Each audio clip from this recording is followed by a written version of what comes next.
set a few things up before I could get my headset on. Ooh, jeez. Okay. There we go. We got that fixed. I think the audio might be coming from your camera. Yeah, I'm hearing a bit of an echo. I'm not surprised by that. Give me a second. We will fix that. Oh, and hello, everyone.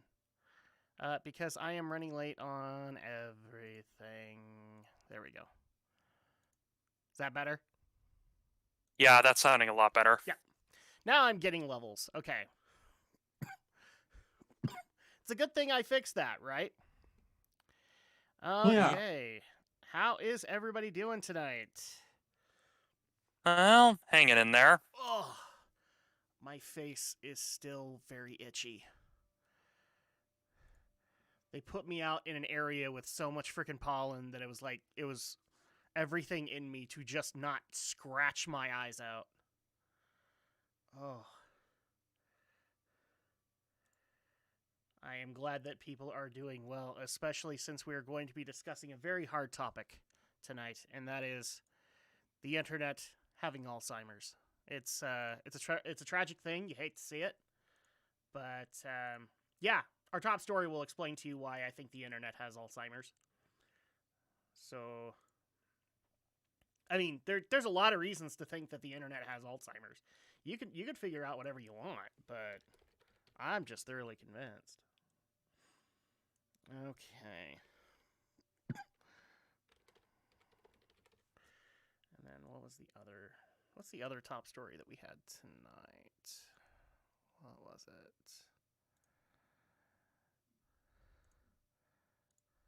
There it is.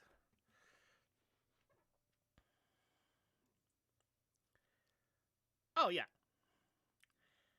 It was the Powerpuffs.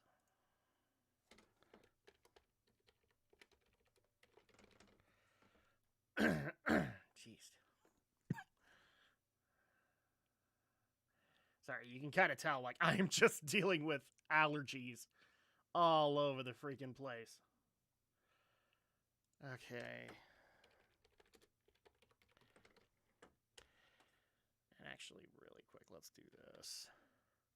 Can people still hear me? Yeah, we can hear you. Okay, just making sure, because people have been quiet for a while now. Yeah. For me, it's because I was trying to wrap up a quick run in Mercenaries mode before realizing that they expect you to fight the final boss in one of the levels. Mercenaries mode for 2? For Village. Oh, you're playing Village! Okay, good. I need to talk to you about that ending, bro. I need to talk to somebody about that ending.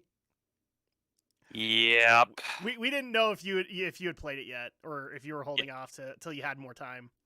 Oh, no, I've beaten it, I think I'm on my, 5th playthrough, because I'm trying to grind for upgrading the weapons for Village of Shadows, and that's also why I've been doing runs in Mercenaries mode, to try to get the lightsaber. Oh my gosh. I don't want to spoil anything for Alex, but that ending, bro. That ending. I'm still trying to digest that. Yeah, I got a little choked up when I saw it. I'm still trying to figure it out. Like, all of the details, because I'm just, sitting there going, the fuck just happened? I mean, it's good. I like how it ended, like the Easter egg at the end and all that, but it is... Ooh, I'm still trying to make sense of it in my head. Yeah. I mean, to be fair, it is a Resident Evil game. I mean, let's face it, the franchise really stopped making sense after 4. This is true. And I would argue more probably after 5, because, well, they killed Wesker, so it's like, where can you take the story after that? But that's why I enjoyed 7 and really enjoyed Village, was because, okay, this took it in a new, unique direction. Exactly, yeah. I'm just now a little worried what they're planning for 9. If there is going to be a 9, if it's going to be called 9, I don't know. They'll probably keep to the same convention, because Capcom did say that this was part of a trilogy, that basically they were kind of calling it the Winters trilogy is kind of what they were unofficially calling it. Crap. Alex, do you care if we spoil? Do you No, go ahead. Do you want to see Village? Maybe at some Do point, but you you can want to see spoil it. Lady Dimitrescu's giant ass and have it get swatted with a fly swatter, and then you turn around and it's Mr. X's face? Oh, wow. Well, either that or Thomas the Tank Engine. Yeah, I've seen that too. But I love the fact that they did that when it turns around the mod in 2, where it's like, X gonna give it to you. It actually starts up from there. It's like, okay, yeah, I did not see that coming. No, the question that I wanted to ask you, Romney, was the dude at the end with Rose. Who do you think that is? I have a theory, but I don't necessarily want to attach to it just yet. Well, considering what we know from the ending, it's pretty clear that Chris has broken off from the BSAA. So this is probably, just yet another member of Hound Wolf Squad. Plus, we don't really know how much time has passed since the ending prior to us seeing the grown-up Rose. It's like, okay, did she age up in real time, or could she have grown up more quickly because of the nature of her abilities as a result of, well, everything else? I'm leaning more towards that things have passed in real time, but both are equally likely. Yeah, Andrea had an interesting theory about it, and I don't know how I feel about it, so I'm going to bounce that off of you. She thinks it's an older Leon who has now come to work with Chris. Nah, the guy looks and sounds way too young. He Even does, when you consider, yeah, but I mean, the evidence that she had was she thought he had Leon's build, but also the slick back hair, and I maybe the hair, but I wasn't like, yeah, I'll agree. Chris is a huge contrast to what we're used to in this game, but that's probably too much of a contrast for Leon.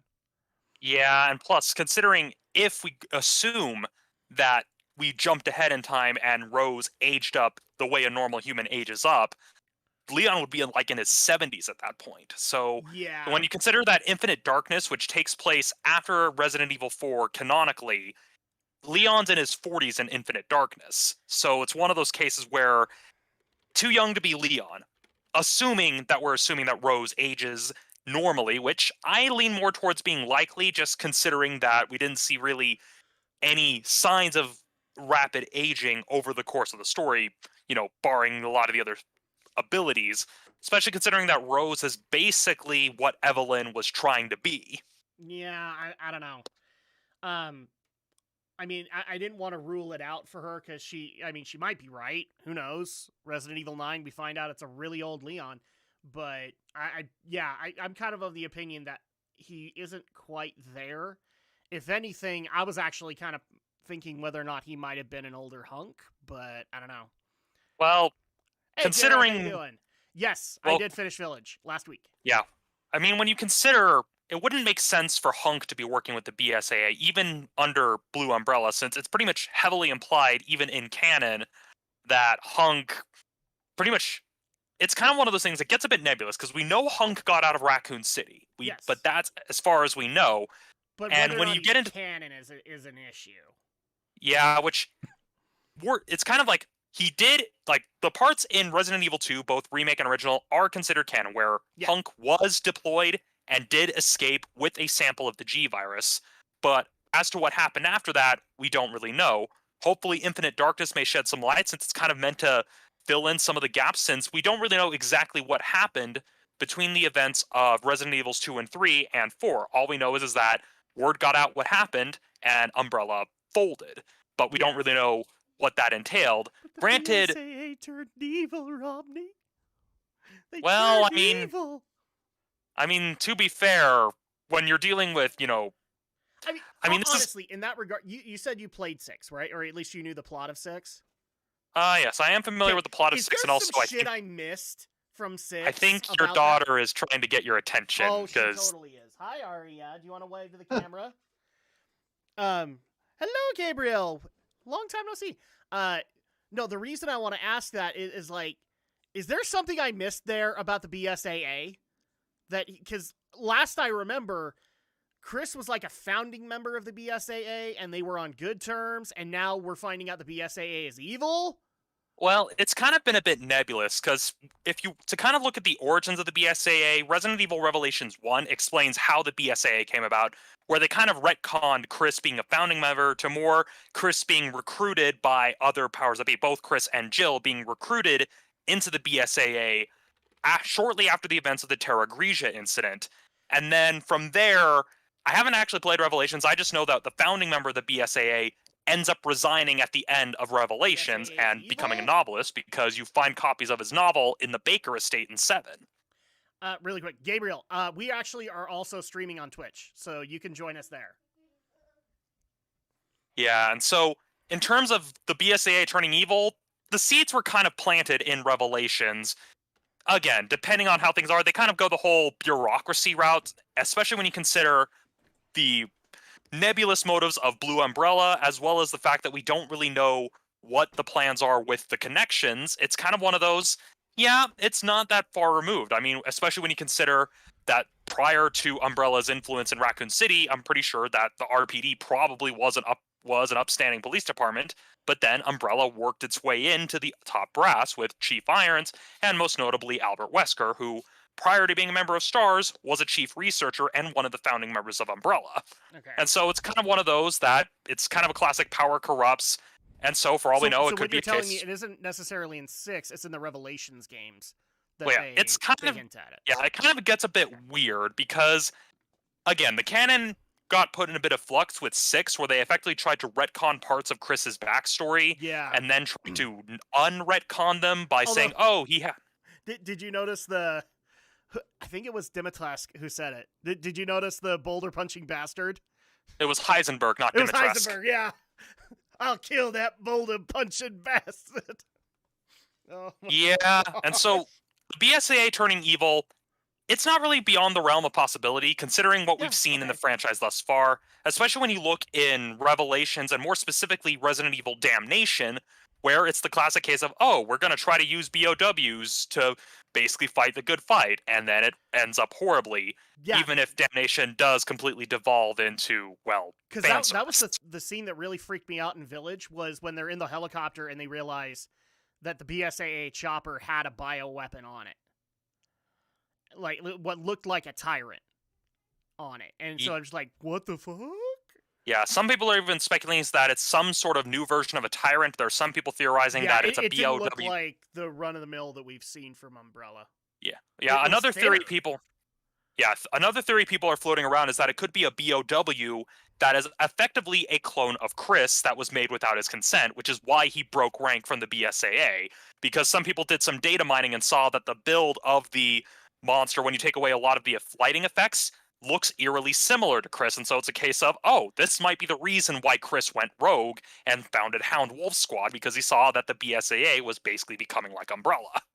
Okay, I know Romney's gonna smack me for saying this, but now that he's mentioned it, I can only think of Les Enfants Terribles. To be honest, it wouldn't surprise me if the people at Capcom took influence from Metal Probably. Gear for. Probably. I mean, let's face it. Konami and Capcom have often swiped ideas from each other, so it wouldn't surprise me. I mean, considering that 7 was made effectively in response to PT being canceled, with Capcom being like, "Oh, Konami doesn't want to make a horror game. We'll do it, dude, and we'll do it right." I'm thoroughly convinced that Capcom, with this game, Capcom wanted to make a Silent Hill game because there are just some twisted abominations in this game. For example, the one that made sure I didn't sleep for a goddamn week. House Benevento. Uh-huh. Baby Yep. monstrosity? Yeah. The one I put in the Discord server to say, fuck you all! I didn't sleep a wink last night! Yeah, that's one of the things that's hurt the replay value a bit for me. I mean, granted, I can breeze through that section pretty easily now that I know what's there, but it's kind of one of those, yeah, it's like, I both love and hate that section. I love that it's like, oh, this is like a really good horror segment, but I hate it because, well, it's freaking terrifying and you can't fight. Exactly. Thank you, Gojita3463836 for following us. I'm guessing that's Gabriel Gonzalez, but I am not sure. And I hate to cut this conversation off, but we are almost to 9 o'clock, and we have a podcast to do, and I want to make sure that we don't go too super late for our wonderful panelists that actually get to sleep in tomorrow. But yeah, you and me need to get into it like via text on some of the details in Resident Evil 8 Yeah. because there's a lot there. Yeah, because I was wanting to talk to you about it, but I didn't know if you had beaten it yet. So it was kind of we were both like, I'm not surprised that we both ended up in that conclusion. I really am not. Because you're exactly right. Given my schedule, I might not have played it. And to be honest, me and Andrea said that we weren't even going to touch it until we could get our hands on a PS5. So, thankfully we got our hands on one, but it easily could have gone the other way, and I didn't have anything. Yeah. All right, so let's go ahead and get this started. Oh, hold on. Why do you have to now do this? Why does it have to happen now? Oh, that's why. Because you're being a little dingus. Okay, there you go. My audio's working. Okay, I'm good. Yep, sound speed. Ready. 3, 2, 1.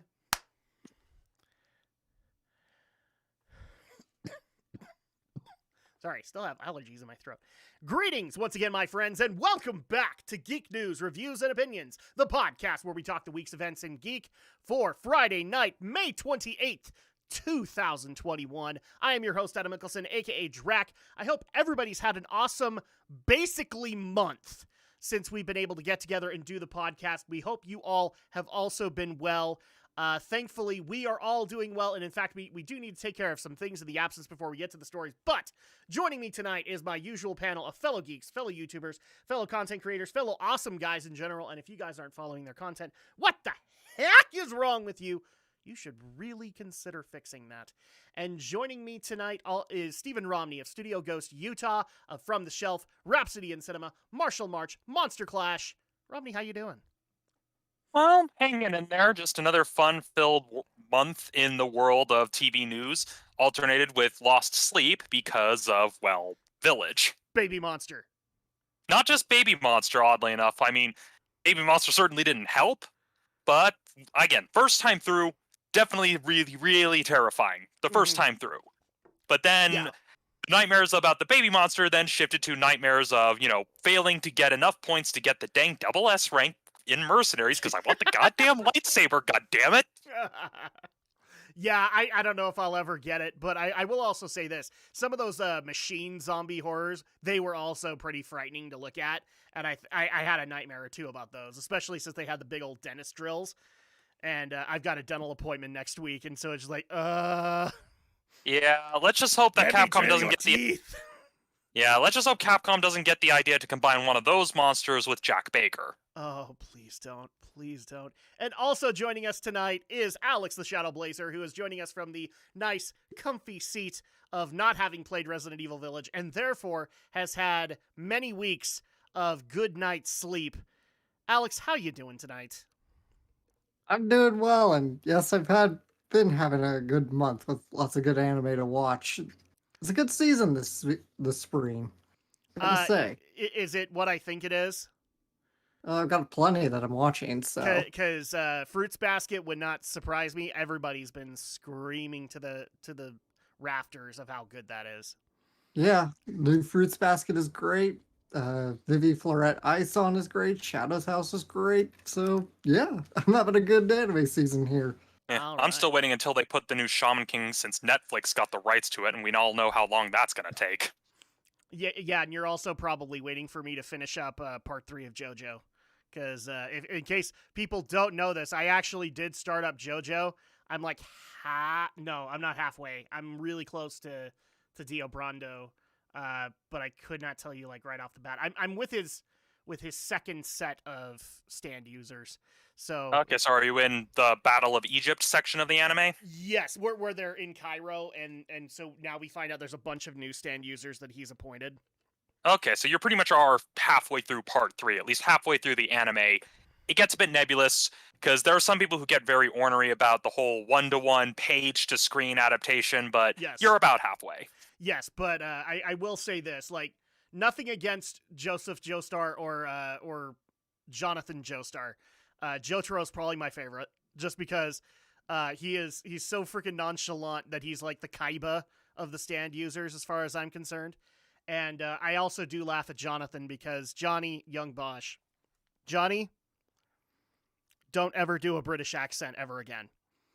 Agreed. I can't. I mean- I can't take you serious. I laughed the entire Jonathan section. I could not take him seriously. Yeah, I mean, I feel bad for him because I know he's Yes! trying, and if they were going for a no accent version, well, Johnny Young Bosch would be the perfect voice Oh, for Jonathan yes. Joestar, because Jonathan Joestar is basically stereotypical, upright shonen protagonist.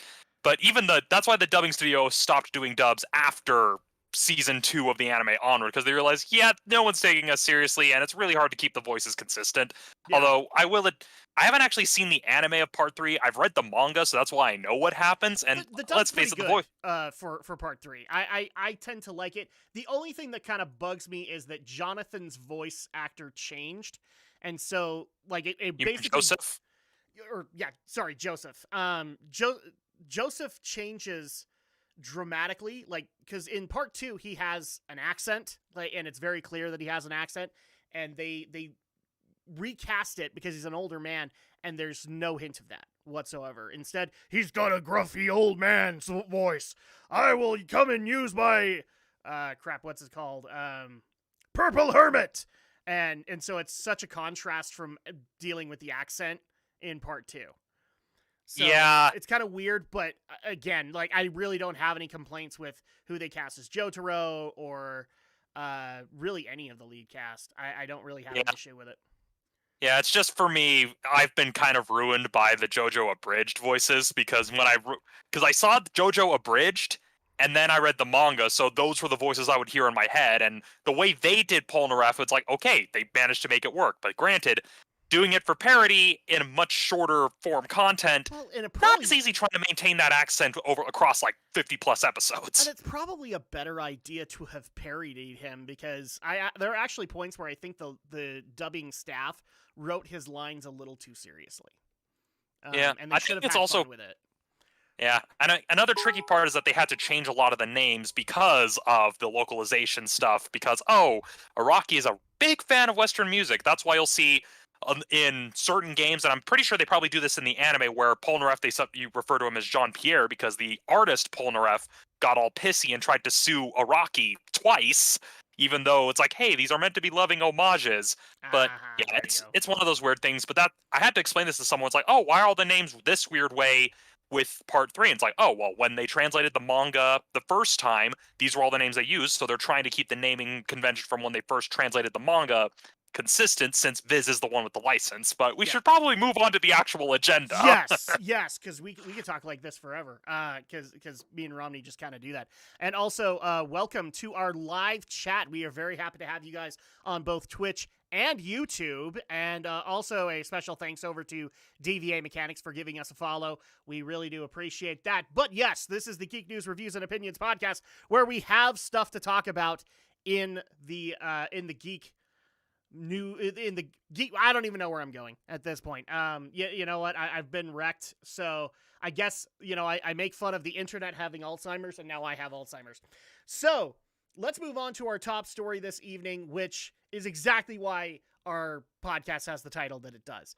Because, in case people did not realize, and for some reason, I've seen a lot of forums that have basically made me convinced that a lot of game journalists forgot that Microsoft bought Bethesda. They literally forgot that purchase happened, even though they got reminded 2 months later when it finalized. So at that point, we had two big announcements that basically happened kind of in tandem with each other. One is that Microsoft and Bethesda were going to be holding a joint E3 conference. Okay? Kind of makes sense. Microsoft owns Bethesda. So, yes, that would be a joint conference. And this is why I'm saying the journalists had Alzheimer's, is because they also announced that Starfield officially now is becoming an Xbox PC exclusive. So, not really anything that we would have considered to be earth-shattering news if you remembered that Microsoft bought Bethesda. But there were sections of the internet that our listeners decided to send me images of that I kid you not, journalists somehow forgot that this was happening and were saying, why are Microsoft and Bethesda getting together for a joint conference? That doesn't make sense. Why is Starfield an Xbox exclusive? That doesn't make sense. Bethesda's always been multi-platform.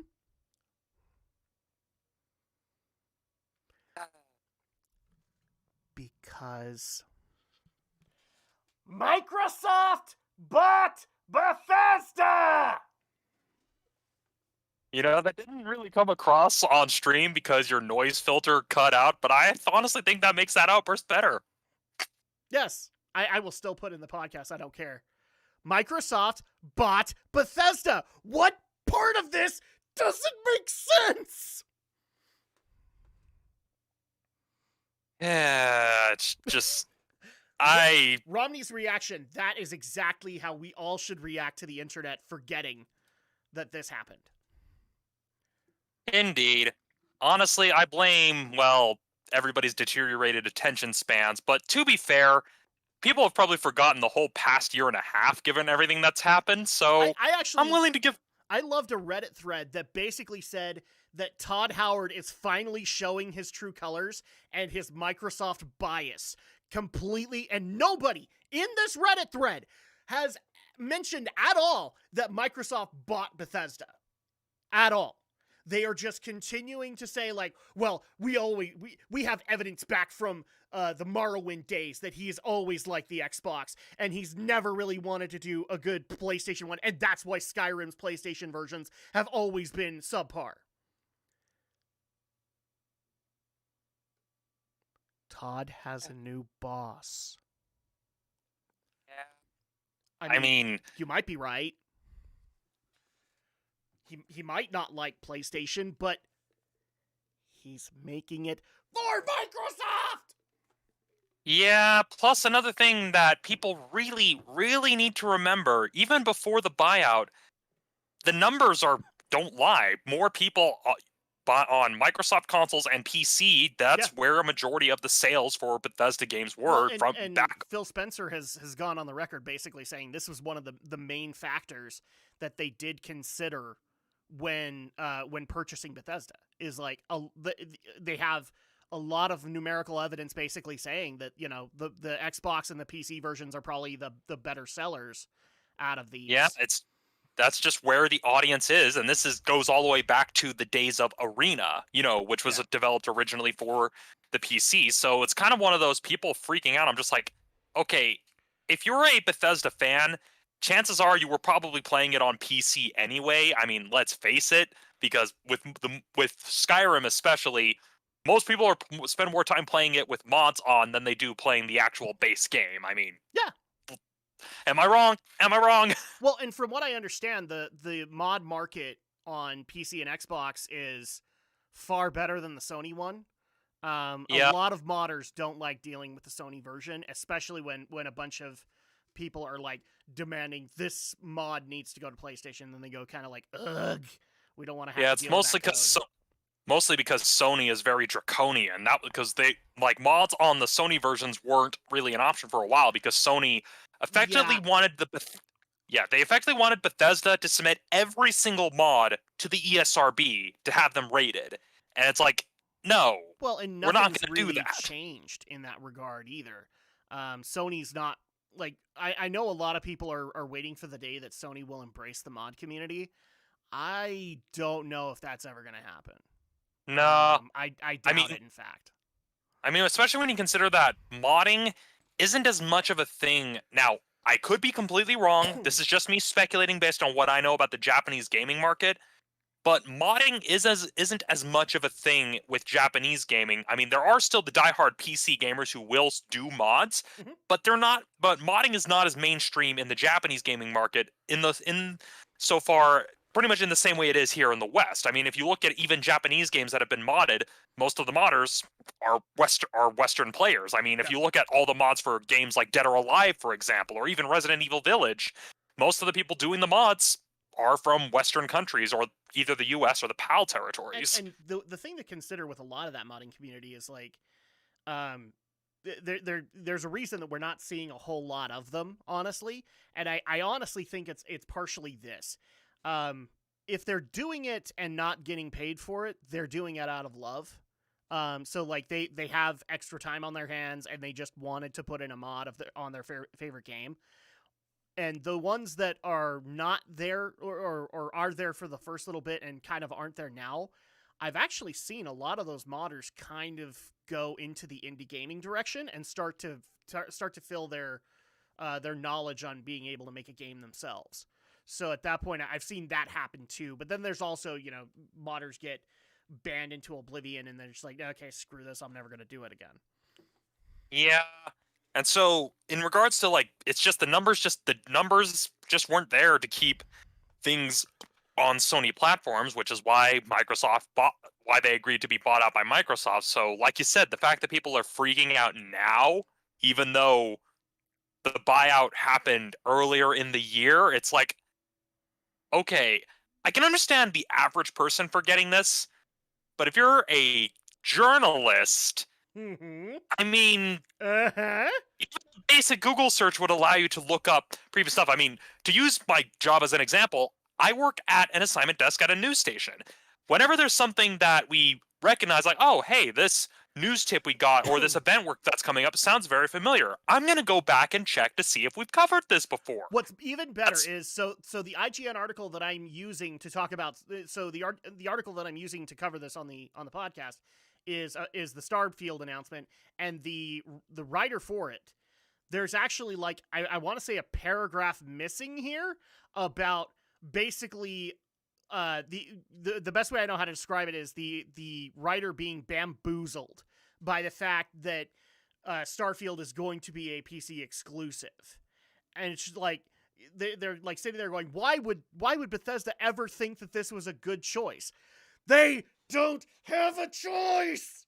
Well, to be fair, to play devil's advocate here, this I can somewhat understand, given that Starfield was in development prior to the buyout. And so Sure. there was the question of, okay, did they have any existing multi-platform deals in place before the buyout? But from what we are understanding, Starfield wasn't far enough along for those sorts of deals to have been made yet, so it was probably more of a case of where it wasn't even in alpha when the buyout happened. No, but what's funny is okay, this is why in a lot of cases I like doing this podcast, because I get to say this. I can always get to say this sentence every now and again. We were ahead of the curve because I actually went back and checked past episodes. We speculated that's exactly what was going to happen with Starfield. And that they were, like, even though the buyout had not 100% occurred yet, that probably was on the table. And so, confirmed, myself and Romney both agreed that was going to happen. So, we're smarter than the game journalists. Yeah, it's just basic pattern recognition. It's Yes. You don't have to like be a major expert to kind of see like, oh, this game is still in like beta development. Okay, this will probably be what will happen. It's not like a Star Fox Adventure situation where when Rare was bought up by Microsoft, they were so far enough along that they basically were on the cusp of release. So like No. whereas Starfield was very much like, oh, we're still, trying to figure out how to make this work. No, And so it was probably internally is saying that Starfield is pretty much still conceptual pre-development stage. So at that point, that's why this was on the table, and that's why we speculated it was on the table. It's like it can't be that far along, so Microsoft's gonna want to be in on that, and they're probably going to dictate that at least that one be exclusive. I think we didn't agree on that with Elder Scrolls 6. But we did agree that Starfield would probably be one that would go exclusive.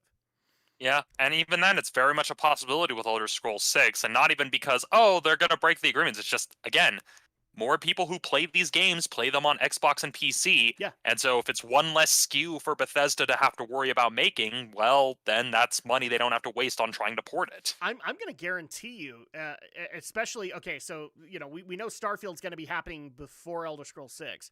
So at that point, if Starfield does really, really well numbers-wise, I would not be surprised if Microsoft justifies that either the Xbox and PC version of Elder Scrolls 6 gets exclusive stuff, or that they start making the justification that they ought to stop working on the PlayStation version, kind of thing. Assuming they're even working on it at all at this point. Yeah, exactly.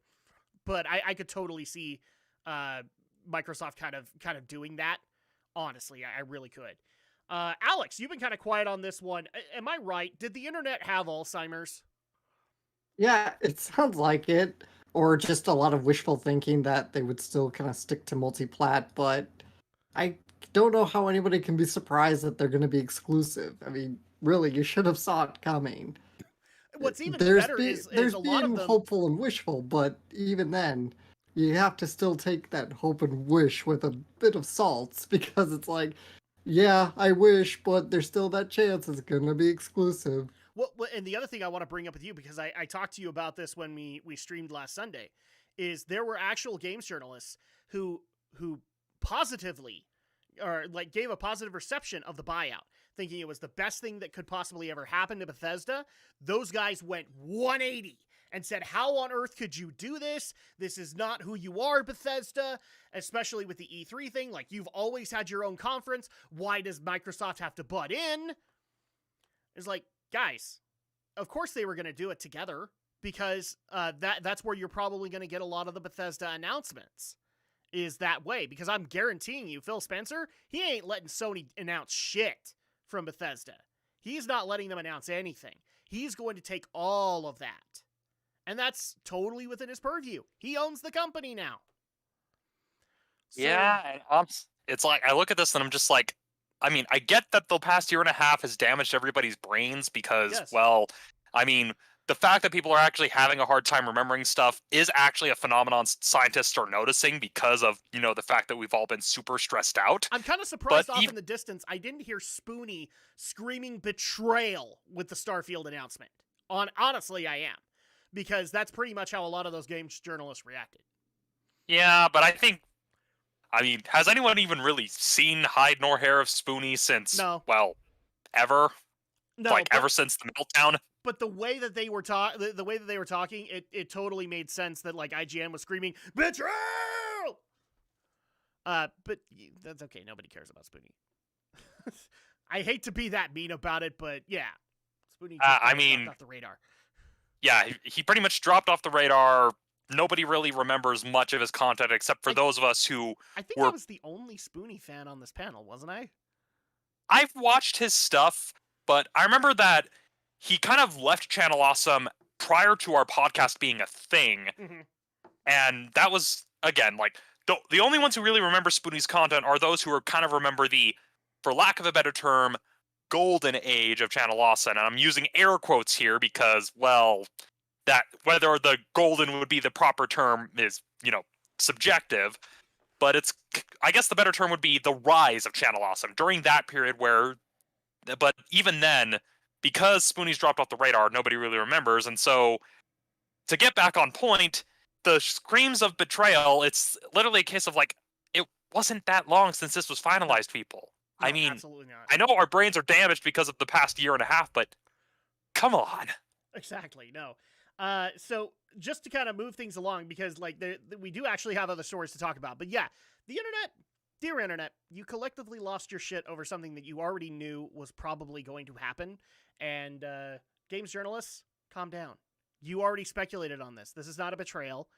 You even said that this buyout was like the best thing that could happen for Bethesda. Calm the F down. This was honestly going to happen. You can pretty much summarize this whole thing with that surprised Pikachu meme. Mm-hmm. Yeah. Or I can just go ahead and say that I was right. The internet was not. Ha ha ha.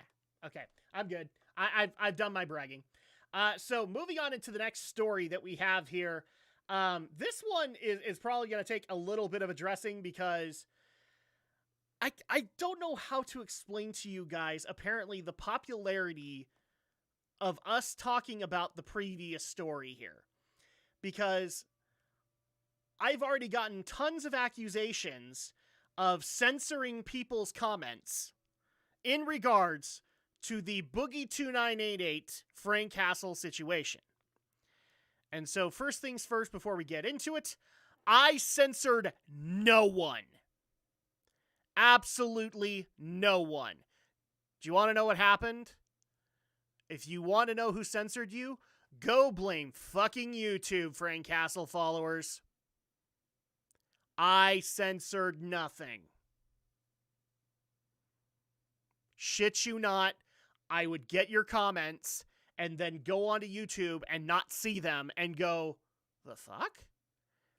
And they weren't even filtered so that I could approve or anything like that. No, YouTube just took them off. So stop that bullshit.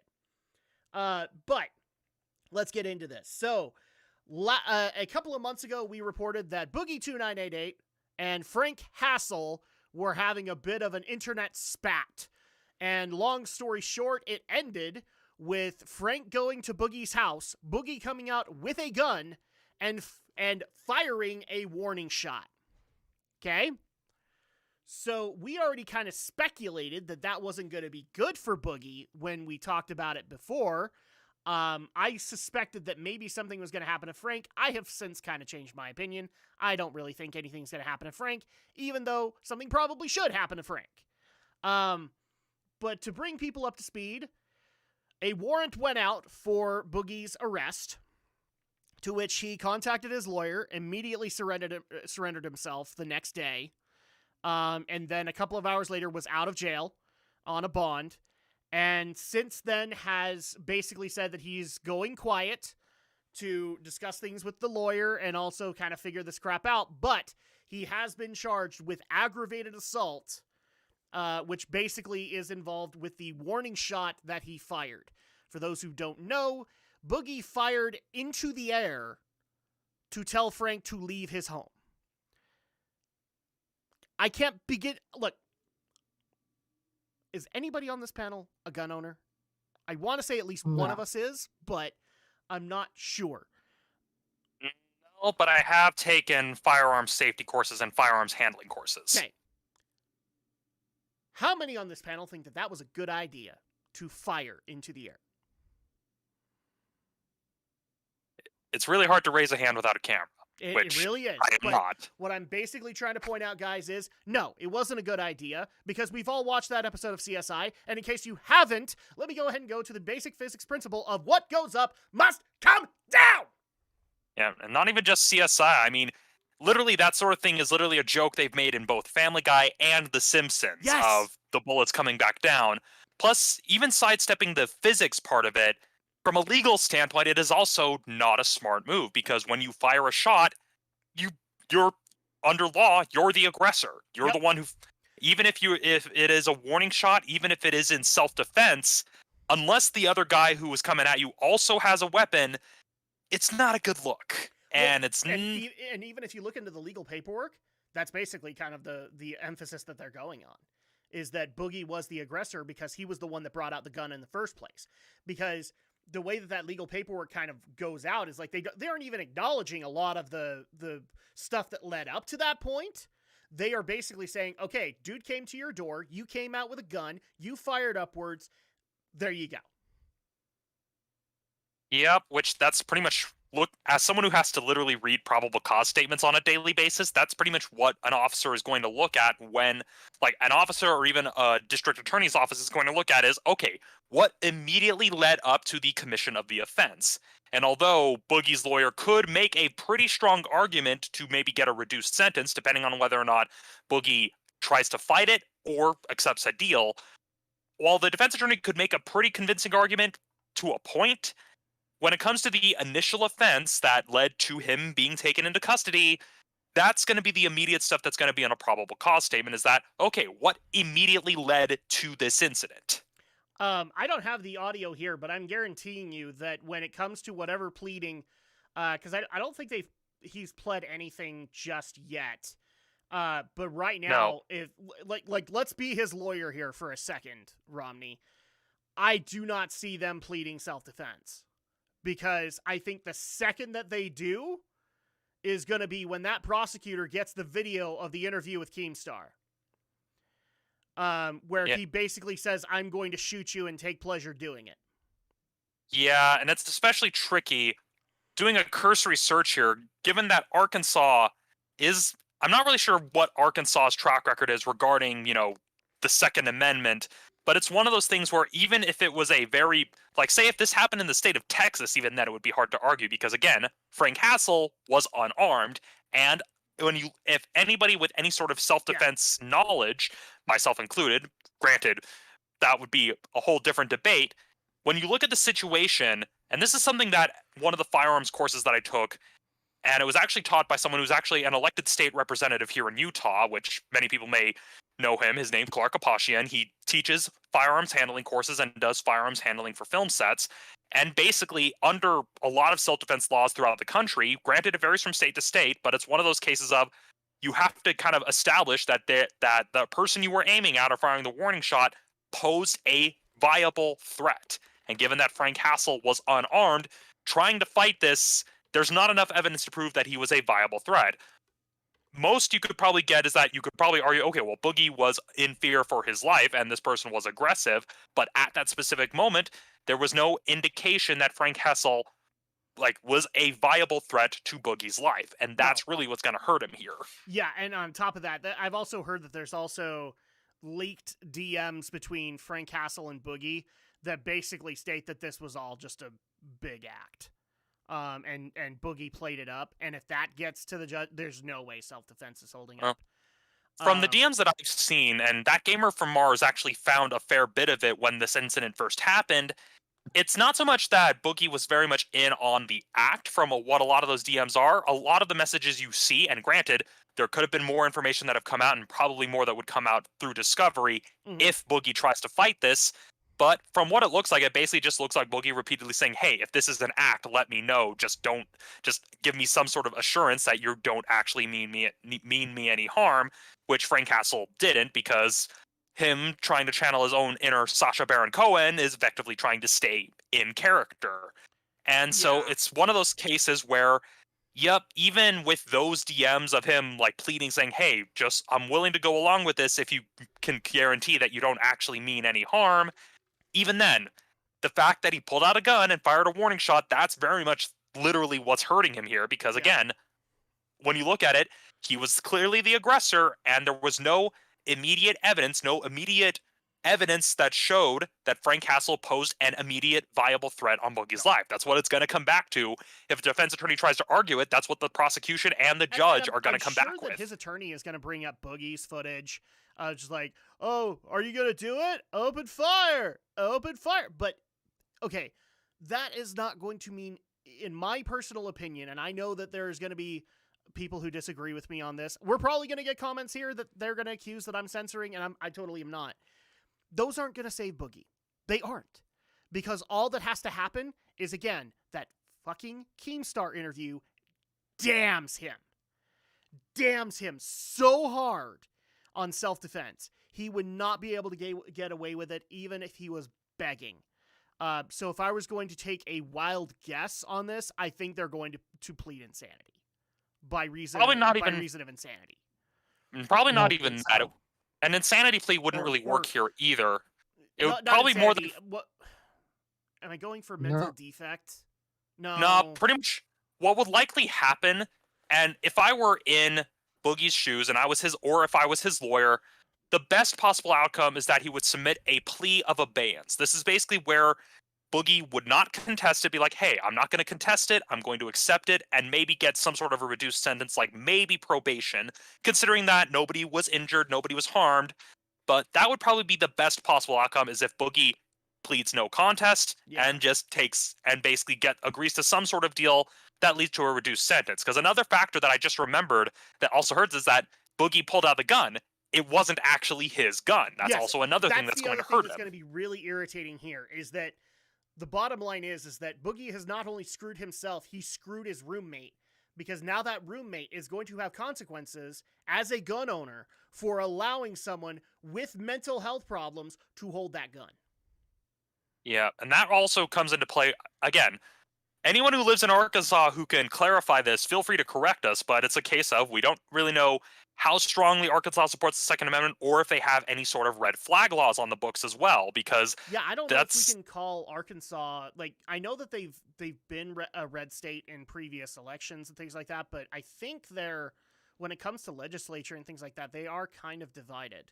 So Yeah, It's it's difficult to say. I mean, because in my life, I've known them to have, I think, one Democratic governor and maybe 2 Republican governors.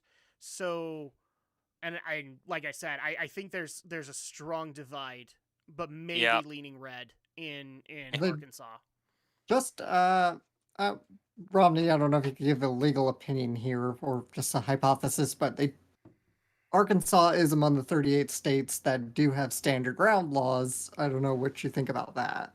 Honestly, that goes back to the same issue where even under a stand your ground ruling, it goes back to the same point. There was no real evidence that could be argued that proved that Frank Castle was a viable threat. Now, if Yeah. Frank Castle was armed and had repeatedly said, I am going to effing kill you, and made some sort of indication that he did mean to harm Boogie, a case could be made. But because there was no such proof that he actually meant to harm him and that there was Yeah, no indication and that he was not armed, that wouldn't really work. I mean, again, the defense attorney could in the make that tweets argument.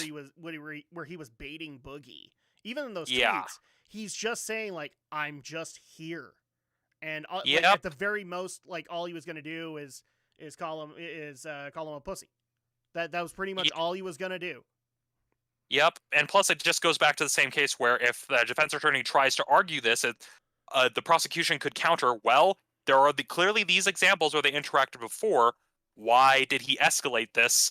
And alternately, it's a case of, okay, well, if he was at your door, why didn't he stay inside and call the police instead of coming out with a weapon? That's why So in even a lot of cases, I think, let's just say for the sake of argument, Frank gets charged. I think he's got a very strong case for himself. yeah, I mean, he most did that Frank nothing. Castle. Yeah, so to answer Alex's question, even under the stand your ground laws, Boogie does not really have a case because again, it wasn't his firearm, and there was no basically Frank Castle did not prove to be a credible immediate threat, and those are the two key things here. And so even if the defense attorney did make that argument, and they could, it would not hold up, and it would probably just make the situation worse. It probably would be in Boogie's best interest to basically plead no contest, submit a plea of abeyance, and try to get a reduced sentence because of what we've discussed, it's not looking good. And in terms of what Frank Castle could be charged with, if he is charged, most he could get would be some sort of harassment charge, but even then, those charges don't really carry a whole lot of water unless you can prove, oh, this person is a viable threat and means to harm me, which in which case most Boogie would hope for would basically be a restraining order. Yeah, and again, I just kind of want to emphasize this because I know we're probably going to get some Frank. I do not think Frank is going to do anything on this. I think the last thing Frank did on this was he responded to, I can't remember whose tweet, basically saying, I hope he gets the help he needs. And after that, Frank, to my knowledge, has been a ghost on the matter. And that's probably what he should do in that regard. But I don't, like, to all the people screaming, like, he should totally get arrested too. No, Nah, why? most that would. What did he do? Yeah, most that could happen, and it's actually the article we're going off of doesn't actually include this because apparently Boogie's first court appearance was today, but likely it was just an initial appearance, nothing really handed down. Yeah, if anything, it's basically the equivalent of an arraignment. Yeah, basically an going over arraignment, basic which facts. like either an arraignment or some sort of detention hearing, something to basically said like, okay, is this person a flight risk? None of the major stuff. So even if this were to go to trial, if Boogie did decide to fight this charge, most that would happen is that Frank Castle would be subpoenaed as a witness. Yeah, probably.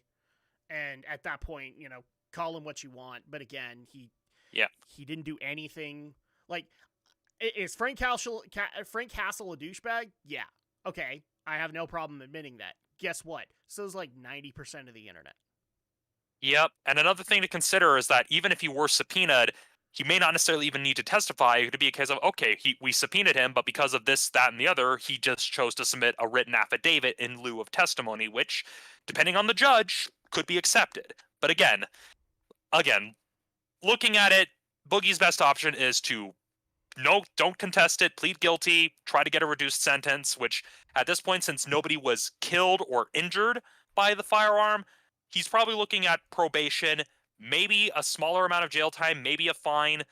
It's kind of one of those that this was probably the best possible outcome because if this was a case where if he fired in the air and that bullet injured or worse killed somebody, then he'd be looking at accidental manslaughter. Yeah. But in this case, this was the best possible scenario, and it would probably be in his best interest to not fight it. Again, disclaimer, none of us are lawyers.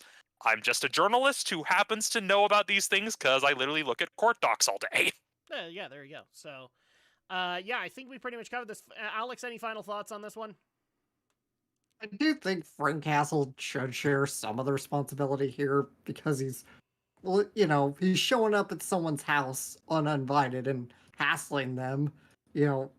I don't know how much culpable, yes, legally he's gonna be, but still, I do come down on the Boogie should not have fired a warning shot into the air, right? Because that's the first thing they teach you whenever you handle a gun. I'm not a firearm owner. I did Boy Scouts for a while, so of course, naturally, in the Boy Scouts, they teach you how to handle some firearms every so often. And the first thing they teach you is you don't point a gun at something you're not ready to shoot at. So don't fire a warning shot. Don't point your guns at people if you're not ready to shoot them. So just to kind of go over this really quick, do I agree with you that he should get some kind of a penalty? Yes. Mm-hmm. Legally, there's nothing to be able to nail him on. Yeah. And so at that point, that's kind of the harder argument there. At that point, unfortunately, the way to be able to handle Frank is going to be through societal consequences, which it's not really gonna happen. Like, the best example that I can give for everybody is, in case anybody no, we're not talking about it, the EDP 445 situation. I know that a few people suggested it. Guys, I want the pedo hunters, the guys who got him on video, I want them all arrested because of the fact that they are going to make it so much harder. If I'm not saying that he didn't admit to things. He totally did. But now that you've done that and you have no legal precedent to be able to do anything with him, he is going to go so far underground, you are never going to get it again. And thank you to the pedo hunters that did that. Because now he's never going to serve a day in jail. So I'd like them to be hung up on a pike, but that's not going to happen. Yeah, and again, most that would happen legally would have to happen if Boogie filed some sort of a civil suit against Frank Castle. But again, because he's facing this charge, even if he were to file a civil suit, a judge would look at that and just like, okay, why are you filing the suit? In this. Yeah, it's very... I mean, there's an African saying, I believe it was an African proverb. I could be wrong. I've got this off of a Tumblr post, so who knows how credible it is, but it's a case of you can't go chasing naked after someone who has stolen all your clothes because nobody is going to know who between you is the crazy one. And then somebody's going to trace that back to Sonic fan fiction. I know it's not from Sonic fan fiction, and I'm probably butchering it, but it's like you can't chase a maniac who's stolen your clothes while running naked down the street. Sonic fan fiction. You didn't mention super pregnant in there. Yeah, I mean that's not all Sonic fan fiction. To be fair, but it's the one that everybody likes to openly reference. So let's go ahead and move on into the next story here, which is another big one. As Amazon, I believe this isn't final yet, but they are going to be purchasing MGM Studios. So Metro Goldwyn Mayer, if you guys don't know, they are not doing so well this year in previous years. And so Amazon is looking to purchase them, and at this point it's looking to be almost $9 billion for their category, or for their catalog. And frankly, I think Amazon gets a lot of good stuff in there that they can work with, because when you look at the catalog of MGM, we're talking properties like James Bond, we're talking about Rocky, we're talking about RoboCop, Silence of the Lambs. There's a lot of crap in there that they could work with that would be amazing. So I know that a few people online have been saying that this was a bad idea for Amazon. I don't see that. I think this is a good move for them considering what was available. And frankly, it's going to pay in dividends for them, I think, in the long run. Not necessarily in the short run, but I think long term it will. Well, yeah, I mean, when you consider the back catalog alone, that'll add a lot of value to to the streaming offerings that Amazon offers. But it's also a case of now they have access to that same library, And considering the active push they're doing with their upcoming Lord of the Rings TV series, which, again, people kind of debate why it's called Lord of the Rings when it takes place in the Second Age, Yeah. it's not too far from possibility to imagine that they may try doing something with something like maybe a Rocky-based TV series. Like, okay, let's take, one of the other various fighters in this Rocky universe and make a mini-series That's or what a I've movie heard about a lot them. about, is like maybe like a Creed series of like Yeah. following or following a what was the other one that people brought up? Mr. T's character. Like, because I think Clubber in Lang. Clubber, so I believe in Creed 2, or it was suspected for Creed 2, that you were going to see a relation to Clubber Lang. So either a son Nope. or a daughter. No, he's not in Creed 2. Creed 2 focuses strictly on Drago. On Drago. Because I know that it's been on the writing room floor for them for a while, and so like you could do a TV series based on Clubber Lang's son if you really wanted to. I could also see like bringing in, I don't know, maybe you could do something with Drago. But well, I mean, Creed 2 does actually give a fair bit of like leeway in terms of, you could probably do something focused on Drago's son based on what we see in Creed 2, because that actually is a very crucial part of the story. They actually give a lot of details about what Drago and his son went through prior to the events of the film. So there's a lot of possibility there, and I mean, we could see another RoboCop series similar to something like Prime Directives. Oh, dude, that, like, even if they went I don't know. Did you ever see the RoboCop animated series? It actually was pretty good. The second one, technically. Never saw the first one, but the one that you're probably thinking of, Alpha Commando or Alpha Command, that's... No, I think it's the first series, because it was like, it was kind of a weird RoboCop meets Sesame Street kind of thing, where RoboCop would solve a problem in the neighborhood, and then there would be like the moral of the story, and it wasn't really based in having a lot of action scenes or whatnot. It was having RoboCop follow a bunch of kids around and dealing with things like drugs. Yeah, so that was definitely the first series, because I grew up with the second cartoon series that was a lot more action-packed and had a much more kick-ass opening sequence. And so, like RoboCop, and I mean, another example that they could do something with, even though the reboot has been in the works for who knows how long, Pink Panther is another series that Amazon gets under this. When you consider that the original Pink Panther was meant to be a highbrow romantic comedy that was kind of a send-up to stuff like Arsène Lupin and Sherlock Holmes, you could easily see them turn something like that into a TV show. Well, to a point, depending on whether or not they try to recreate, Peter Sellers' performance, which, let's face it, no one, not even Steve frickin' Martin, has been able to match Peter Sellers. No. But it's one of those cases where there's a sizable library of MGM titles that they could do a lot of cool stuff with. And whether or not this was a good idea for Amazon, financially, yes.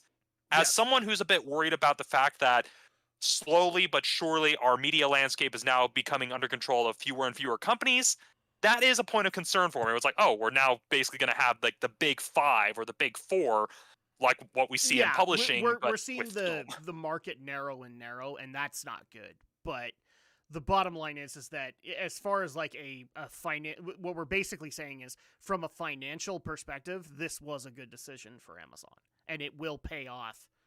Maybe not right away, but it will pay off at some point. The real test will be with the release of Spectre, or not Spectre, No Time to Die. That's the film that's coming out, the James Bond film.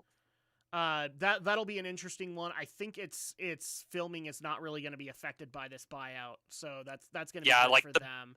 Yeah, because I mean, they technically have already been done filming. They've just kept pushing the release date further and further down because, well, until now, MGM didn't really have a streaming service they could put it on. But now that Amazon has bought them, it's like, okay, we can probably try copying the Disney Plus model by releasing No Time to Die on Amazon Prime for some sort of a premium, because Disney has shown people are willing to pay $30 for a movie that's a brand new release.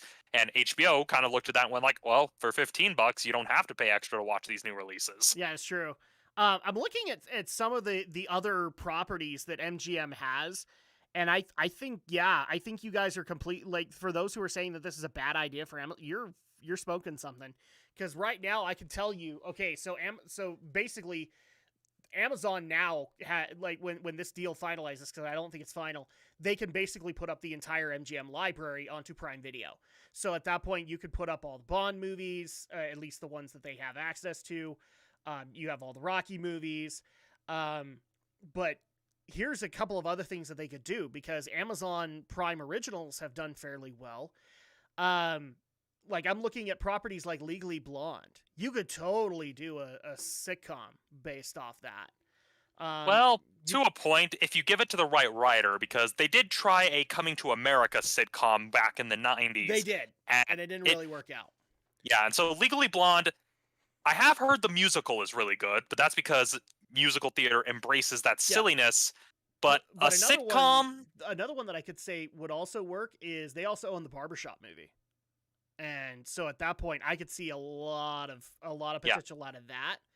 Also, that I can see as a sitcom, because that it's like, okay, that could be a sitcom. That I can see. Absolutely. That could totally be a great sitcom out of there. Like, I'm not a big fan of the Barbershop movie, but part of that is just because it kind of feels like it would work better as like a issue of the day kind of sitcom series. Yeah.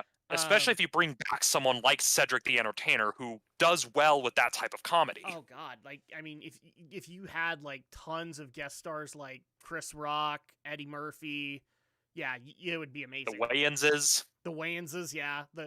The other one that I could see happening too is they own the Poltergeist films. So, and I think we haven't really had a resurgence of Poltergeist. So you could totally bring that back. To a point. Like, if you try to relaunch... I know that my family's watching. Sorry, but it is a popular film. I know. We hate it. It's okay. Yeah, but the way I would counter it is that if they were to do a relaunch of the Poltergeist series, that I can see working. Especially when you consider the popularity of shows like Supernatural. Yeah, they had a TV series. Wow. And basically, the Poltergeist TV series... kind of a precursor to what we got with Supernatural, which was very much a ghost of the week, monster of the week. Like, there's this like omnipresent threat. It was kind of somewhere between Supernatural and a show like The Ghost Whisperer or Medium, where it's like, supernatural occurrence of the week, part of this larger omnipresent threat. And so it's kind of one of those, okay, if you were to do a relaunch of the Poltergeist series, that I can see. A new Poltergeist film, honestly, after the remake we got that was produced by Sam Raimi, I don't think anybody really wants it. I mean, granted, you could do a really, really good take on it if you actually took it and made its own. When I was working on my Monster Clash comparing the two versions, I ended up, one of the segments that I cut from the video basically turned into a full-on treatment that I ended up writing for what a good modern take on Poltergeist would be. Granted, chances of, that seeing the light of day are slim to bupkis unless somehow someone at Amazon or MGM is listening to this, which, if they are, well... let's talk. Yeah, exactly. I'm sure you have plenty of ideas for stories. The other thing, I'm just looking through this library.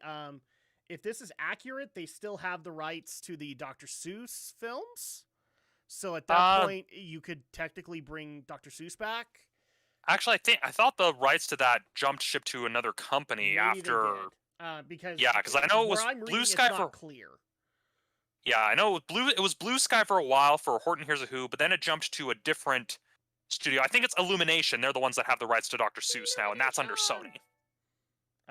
AKA the studio that's going to be making that Mario movie that Alex hates the idea. Which, to be honest, I mean, this is the company that gave us Minions that will never, ever leave.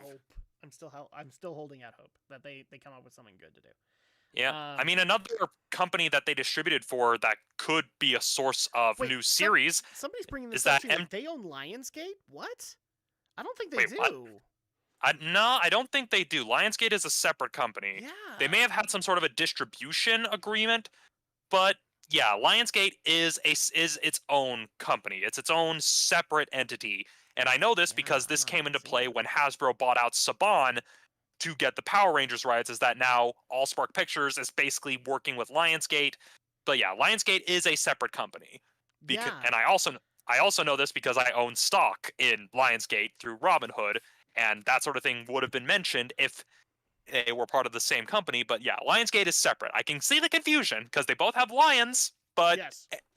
they're in a different cage. Yeah. And so like even some of the studios that they technically do have the rights with, I mean, they also have some fairly good movies in their repertoire. I mean, you have United Artists in there that has worked a lot with MGM. You have Castle Rock Entertainment. So you have a lot of again, I do not see why this is a bad idea. This is actually this is going to pay dividends for Amazon in the long run. I mean, another film company they worked with that they may have access to the library to, granted, this is up for debate because licensing issues have kind of gotten in flux. You've got the Canon Film Company, the company behind the Ninja series, which are arguably still very popular cult classic films and are basically what put Sho Kosugi on the map. Yeah. And so it's one of those cases of if they could easily be like, hey, Sho, are one of your sons available to star in a Amazon exclusive ninja movie or ninja series? Yeah. Alex, where are you at with this? Do you think the internet's smoking crack? Is this a bad idea for Amazon to purchase MGM? Financially, I don't see it as being a bad idea. I mean, really, it's a stiff price, but I think considering the value of MGM, I think it kind of makes sense. Yeah, I mean, MGM has a lot of really well-known properties to their name. We already mentioned a whole bunch, Plus, there's the time-honored Wizard of Oz. Everybody loves that one. So, well, and on top of that, I'm even trying to think about if there's been any major MGM controversies that may have taken or devalued the studio, and I don't think they really have any. Maybe a little bit of controversy when it came to the recent Bond film, but that hasn't been negative for them, I think. Yeah, that's really much the only real controversy they've had to weather has all been, COVID related of, we've had to delay releasing our films because of the pandemic. I mean, like you mentioned, there was the controversy with Bond of there's a female 007, even though the whole idea is a female 007, but Daniel Craig is still there as James Bond because people get super attached. Yeah. I mean, and I get the theory of James Bond, the name being a code name in and of itself, but that's a whole separate thing that, as far as we know, isn't canon when you look at the original Bond novels, but the point still stands. But what I'm trying to point out to Alex is I don't see any controversies that would potentially devalue them. I see their films still having value when it comes to the market and still having popularity with the properties that they have. Yeah, I just don't see how they could be taken down in price. This is a good purchase. I mean, another thing to consider, the number of musicals alone that MGM produced. Naturally, when you consider with the forthcoming release, Disney had... Isn't Chicago there's the Chicago movie musical? I'm not sure. I'd have to double check on that. But when you look at stuff like Annie Get Your Gun, when you look at even some of the other, I mean, there's a whole lot of musical numbers that musical films and musical numbers MGM helped produce that, considering that we're seeing a resurgence of other musicals. I mean, we had the film cut version of Hamilton on Disney Plus. We're getting In the Heights later in June on HBO Max. We've got Spielberg doing West Side Story. It's kind of one of those, hey, MGM has a whole bunch of movie musicals that weren't made for Broadway first, that were straight up movie musicals, that they could easily dust one of those off and be okay, let's find some actors that can actually sing, give it to someone who actually likes making musicals, and, offer up our own take on it. Dude, their musical backlog is... I could see a lot of these being remade in film and probably also working. Yeah, I think they're decked up to the hilt. This is a good purchase for Amazon. They'll be able to utilize a lot of those properties for years to come. It's gonna work out. Did you find that, Alex? Alex? Uh-oh. To answer your question, Chicago's Miramax. Oh, okay, it's Miramax. Which is technically Disney. Okay, so at that point, that's owned by Disney. I mean, another example that did come to mind as I was scrolling through, All Dogs Go to Heaven. Yeah, I just barely saw that. The All Dogs Go to Heaven films are MGM. That could totally... we lost Alex. Hopefully he'll be back in a little bit. But yeah, All Dogs Go to Heaven, you could totally bring that back. Yep, and they also distributed a number of the Don Bluth films as well. I mean, An American Tail, you can imagine someone taking something like An American Tail and doing something new with it, whether or not Don Bluth signed off on it. You could probably do Land Before Time? I don't think they do.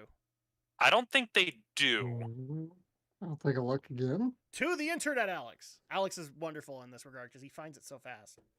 Yeah, Well, I don't think an American Tail because that's Universal. yeah, Oh, that's is it? right. Dang. So yeah, I think That would probably be the same with Land Before Time because that was also co-op with Spielberg, so that would have probably also been Amblimation and Universal. yeah, and apparently looking at the stuff they've got in development, they've got a reboot of Pink Panther in development. They're doing an adaptation of The Water Dancer, which is I apologize if I butcher this name, a Ta-Nehisi Coates novel. Then there's also an Ta-Nehisi upcoming Coates.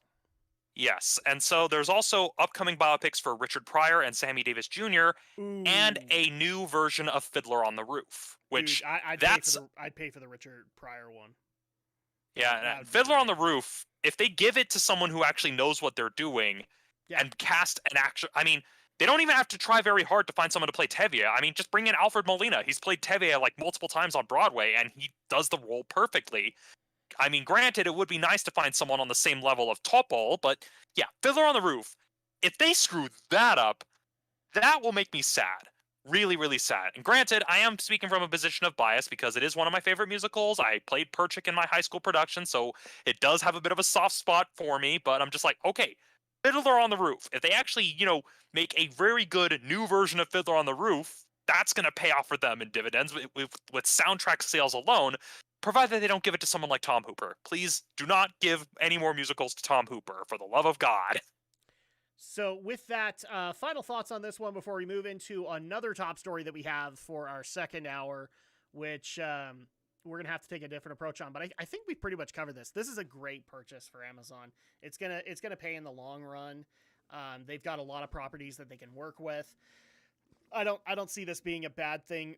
I guess the reason the internet might have complained was because of the price, and nope, they're worth it. They're worth that price. They really haven't done anything to lower their price in the public market. Yeah, just considering the stuff that they've got a backlog of, and even stuff they've got currently in the pipeline, and considering where the media landscape is currently between companies like Warner Brothers and Disney trying to buy everything up, from a financial standpoint, it makes sense that if Amazon wants to keep up, they would naturally acquire a studio that may not be a heavy hitter, but has enough sleeper hits that they can, with enough potential. I mean, I'm definitely curious if they're going to try anything beyond just the Bond movies, but that's going to be a bit tricky since although MGM is the major distributor, there's still a number of rights holders in Britain that still have final say over what is done with James Bond, especially given that there were certain things outlined in Ian Fleming's will as well. So with that, let's go ahead and get into the next story that we have. And Romney, I'm going to need a little bit of a favor here because I know that listeners have requested that we talk about this, but I have specifically been told that I should not be the one who's explaining this story because apparently I would be biased on it. So would you mind terribly explaining the story we're about to talk about? Okay, well, some of you may recall how there was news way back when, and I can't remember if we specifically discussed this on the show or not, but because like I wanted to talk about the controversy that it had, but I think something was going on that week. So we something probably happened the week we were going to talk about it, but to get back on point, people may recall how the CW had announced that they were going to do a live-action reboot of the Craig McCracken cartoon, The Powerpuff Girls.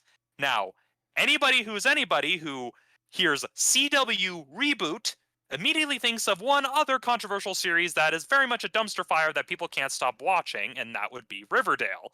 So naturally, you're thinking, oh, they're going to give Powerpuff Girls the Riverdale treatment. Now, granted, there was a vocal minority, a very naive but hopeful vocal minority, that they would give it a treatment similar to the DC shows that are airing on the network. And what happened recently has basically dashed those hopes into 1,000 pieces, because what happened is that the script for the pilot of the CW reboot of the Powerpuff Girls, which is basically meant to be dark and gritty and super serious, guys. Well, hold on really quick. I just want to explain this really quick because we were never really able to show this picture, but some people wanted us to, which is part of the story. So let's just cover it really quick. Yeah, that's how you know this was good, right?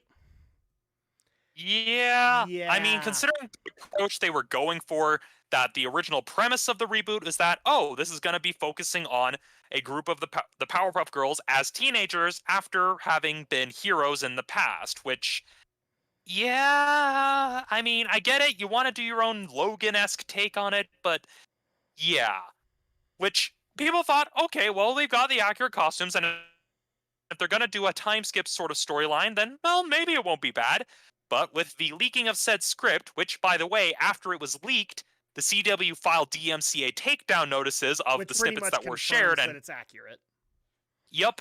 And the snippets that we've read, or at least that I've read, they're not good. No. Like, no. if you, like, character assassination doesn't even cover it. I mean, if you thought the second reboot series was bad, oh boy, are you in for a ride. So let's get into this really quick. First of all, they basically shaft Craig McCracken because they basically say that the reason that the cartoon series was as bad as it was because Professor Utonium, who is going to be played by one of my favorite actors from Scrubs, Donald Faison, basically the argument is Professor Utonium sold the rights for them to do the cartoon.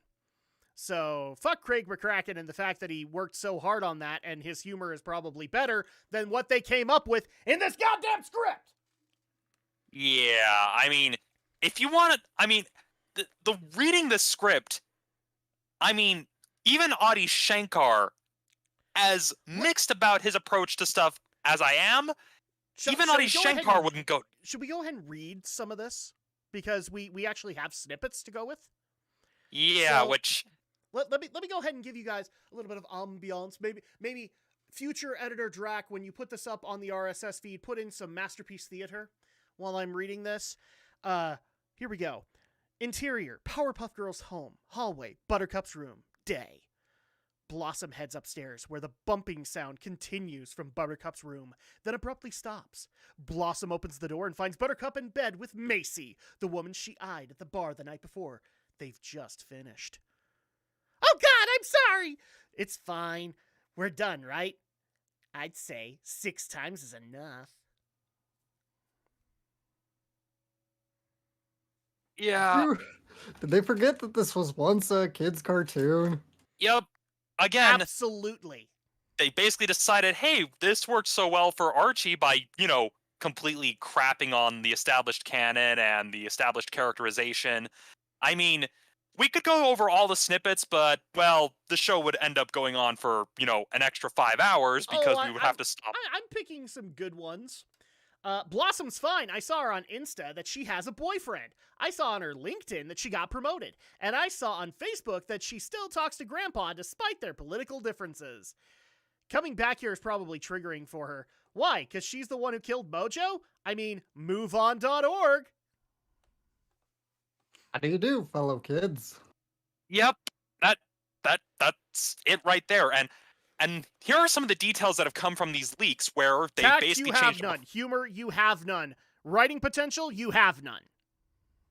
Yep, they basically changed Professor Utonium into an abusive, controlling showbiz dad. Uh-huh. They got rid of Mojo Jojo and no longer being like an ape and turning him into some sort of corrupt lab assistants. It's kind of vague what it is, but point being, it's very much a classic case of, oh, we're gonna take this obviously silly children's show and make it super serious and gritty. It's like, this is the kind of reboot crap that, we all complain about when we saw, well, pretty much everybody and their mother trying to copy The Dark Knight without understanding why The Dark Knight worked and why that doesn't work for everything. I look at this, and there's at least a faint glimmer of hope that in the wake of this script leaking, the CW decided to scrap the pilot and start over. Yes. Although many of the actors are still attached and even the showrunner is still attached, they basically admitted, yeah, we know this sucks. We're gonna, trash it and start over. In which case, I just look at this, I'm just like, CW, just stop, please. You've already ruined Archie with Riverdale. You're doing well with your superhero what shows. Makes it even worse is, so the CEO, okay, first of all, it wasn't the PR team that came out and said this was a piece of crap.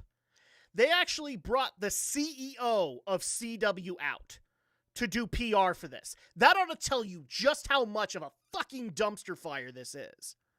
Okay? Especially to Powerpuff Girl fans. All right? I legitimately feel bad for you guys. The stuff that's in the script, not to mention what they were looking to do, because it rings so tone deaf on everything that you guys loved about it. But the CEO had to come out and basically, he couldn't even apologize for all of it. Because I love some of the stuff that he was saying about it. It was like, we need it to be a little bit more realistic. Really? You need a TV series that is based off of a cartoon to be fucking realistic? You need 3 girls who are made from literally sugar, spice, and everything nice combined with a lethal dose of Chemical X to be realistic? Well, here's the thing. A realistic premise on the Powerpuff Girls can still work It if can, if you keep the characters the same, if you actually respect the characterizations from the original. I mean, except there's actually these an guys, example. These are not the same. Yeah, these are not. And the thing is, there is an example of a spin-off series doing this exact sort of thing. Some of you may recall a certain little series by the name of Astro Boy. Well, there was a small arc in the original manga that focused on a robot that kind of really asked the question of, that basically during this arc asked the question of, oh, well, what are we like machines made for? Are we weapons of destruction, or do we have free will? You know, the kind of stuff that would later inspire the Mega Man series. And that arc was so popular enough that another artist came along, adapted that specific arc from the villain's perspective, and actually gave us a very dark, gritty manga that is in the same universe. And guess what? They kept the characters the same. Or, better example, Archie Comics did this, right, with Afterlife with Archie. You know, the comic series where there is literally a zombie apocalypse in Riverdale. But they kept the characterizations consistent, and it's actually one of the best series that that has come out of the company. So it can be done. So if you want to do a realistic, almost sci-fi horror take on Powerpuff Girls, it's doable if you keep the characters consistent. Keep Professor Utonium as the loving father who accidentally created these girls through an accident, but is trying to do the best that he can. Have Mojo Jojo be a monkey that was in the lab that became twisted because of the exposure to Chemical X. I mean, it can be done. It can, but if Romney's writing it. Because right now, Romney has made a far better pitch than those who are working on the current Powerpuff Girls show. Yeah, I mean, honestly, people have I've seen fanfics that have taken this idea and made it work, because there are some things that have been established in the actual original Craig McCracken show. One aspect people forget is that, oh yeah, the girls have like the rounded heads and rounded bodies and everything. That looks kind of weird, and it's established in universe that they don't look like normal humans. No! When you look at normal human characters and you look at the Powerpuff Girls, they're naturally weirded out. Well, this is something that even the other this thing, is something that the other thing that I feel really bad about, and I just kind of want to really rush over it really fast, is, okay, I've seen a lot of people giving grief to Donald Faison being Professor Utonium. And I think Romney has explained it very, very well. This isn't Professor Utonium. Could Donald Faison do Professor Utonium? Absolutely. Given how the cartoon portrays Professor Utonium. In fact, if I was going to adapt it, I'd probably pick Zach Braff to be Professor Utonium. I think he would get it, and then you could even bring in Donald Faison to do some shenanigans as well. I have no problem with that, because I've seen a lot of people go, well, you race swapped him. Okay, that's fine. I mean, they're doing a lot of other offensive things with the Powerpuff Girls here, guys. The least of it is that Donald Faison is Professor Utonium. Okay? Well, yeah. I mean, people technically, even fans have kind of technically race swapped it, because I know there's the popular fan theory that Professor Utonium is a descendant of Samurai Jack, but that was never established canon. And so it's kind of a case of, hey, it doesn't matter who's playing Professor Utonium, because the racial and cultural background of Professor Utonium was never an integral part of the story. No, it never came up. He's just a bumbler. That's why a lot of people liked him. So at that point, that's why I'm saying, like, I'd cast Zach Braff, because he's good at being a bumbler. Yeah, but at the same time, yes, he's a bumbler, but the core part of Professor Utonium is that, yeah, he's a bumbler, but he's a caring father. He's a guy he's a scientist thrust into the situation, and it's like, okay, well, I created these girls. I better take care of them and do the best job I can. I mean, again, I grew up watching the Powerpuff Girls movie that basically established a lot of this, so that's why I'm so passionate about this, because I'm like, hey, these are these characters. Whatever the writers were thinking with this script, they don't get it. I mean, at I'm least fairly even the convinced they didn't Powerpuff even watch Girls. the cartoon. Yeah, I mean, even the 2016 series, as flawed as it is, understands at least to an extent the Yeah. core parts of what makes the characters the characters. They understand that Blossom's the smart one, Bubbles is the innocent one, Buttercup is basically the tough girl, and Professor Utonium is the doting father who doesn't really know what he's doing but is going to try his best. Speaking of, here's another line from it, and I'm actually going to, because Romney knows the answer to this, so Alex, you have to guess which Powerpuff Girl said this. Okay? Look, we love being the Powerpuff Girls, but sometimes we wanted to be other things too, like in Dirty Dancing. Baby wanted to join the Peace Corps, but she also wanted to be a fancy slut, and her dad didn't get it. Which of the three do you think said that? I don't know. Maybe Buttercup. Without knowing who actually said it, Romney, who would you guess was saying that, given what you know of the girls?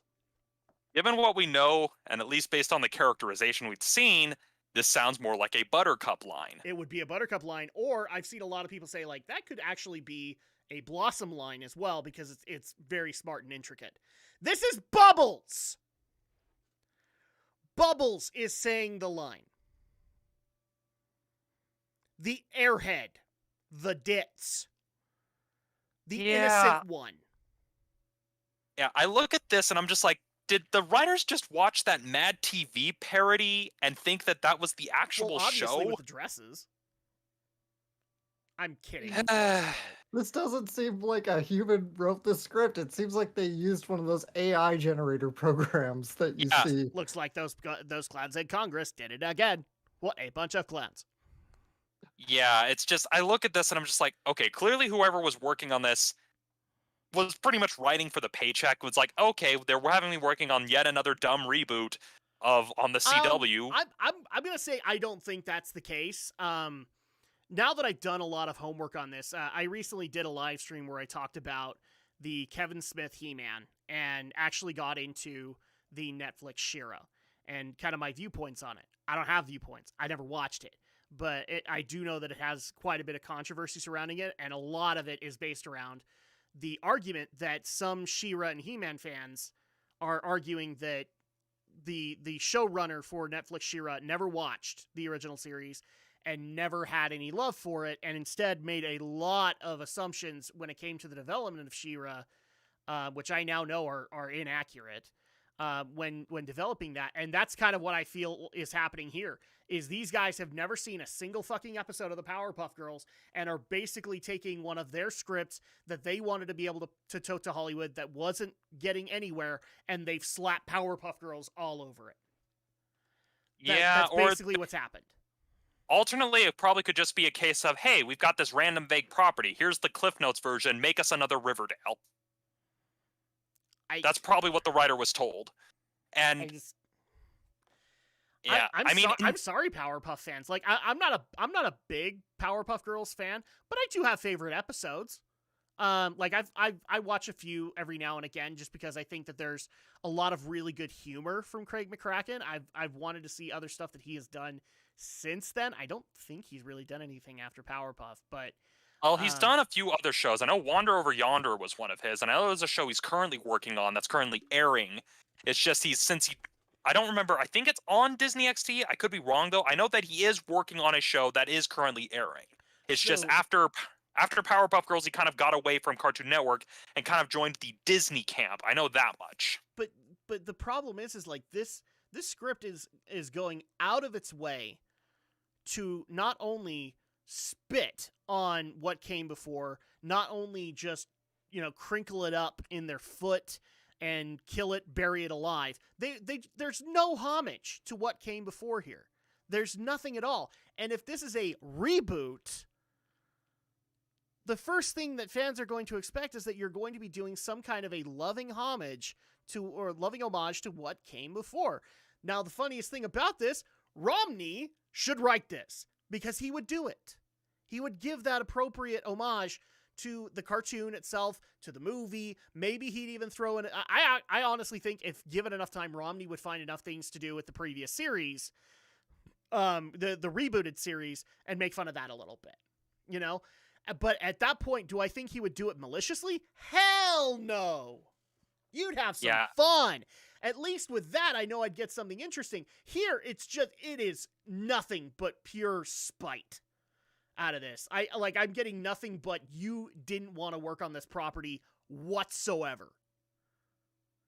And that's why it's irritating to me, is because I can see there's no love for the property here. It's just got Powerpuff slapped all over it, but it has to be something else.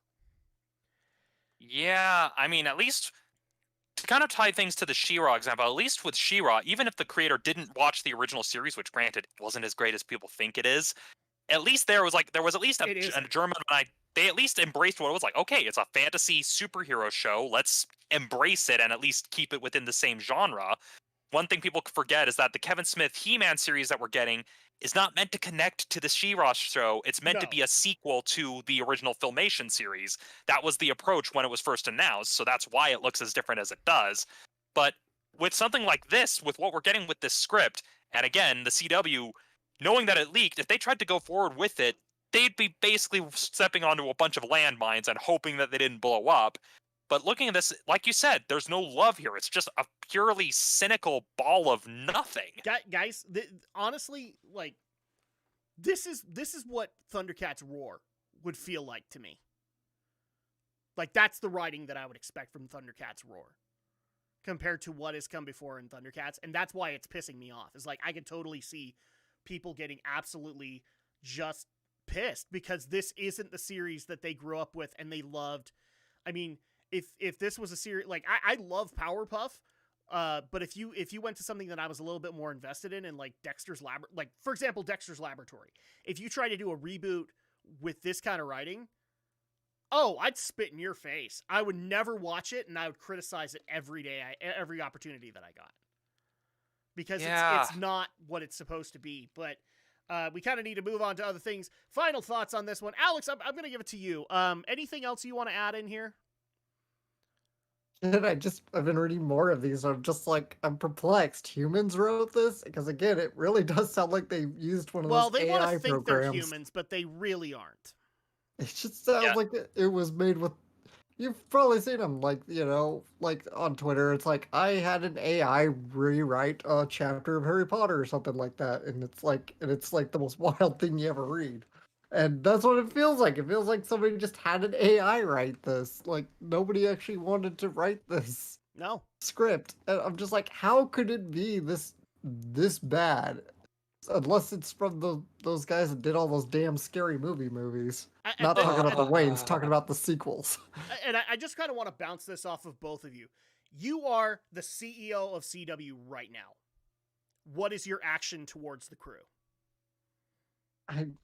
I would fire the writers and fire the current writers and whoever is set to show run. I don't know who it is, but I would fire the current writers and look for another screenwriter and start retooling, like major retooling. That's kind of where I'm at. The entire writing staff would have to go.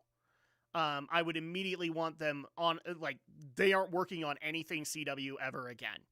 At least for like a couple of years. I would also be firing the showrunner and probably the director of that pilot, because it, like, from what I'm understanding, like, this script is bad, so I can only imagine what the final product looked like when it was being gone over. So at that point, I'd also probably fire the director. Romney, I think, is going to be more considerate than any of us, but like, I'm not firing the actors. I think the actors are fine. I don't like, all they were doing was reading the lines from the script that the bad writers wrote. So I'm not necessarily against that. But Romney, what would you do? You're the CEO of CW.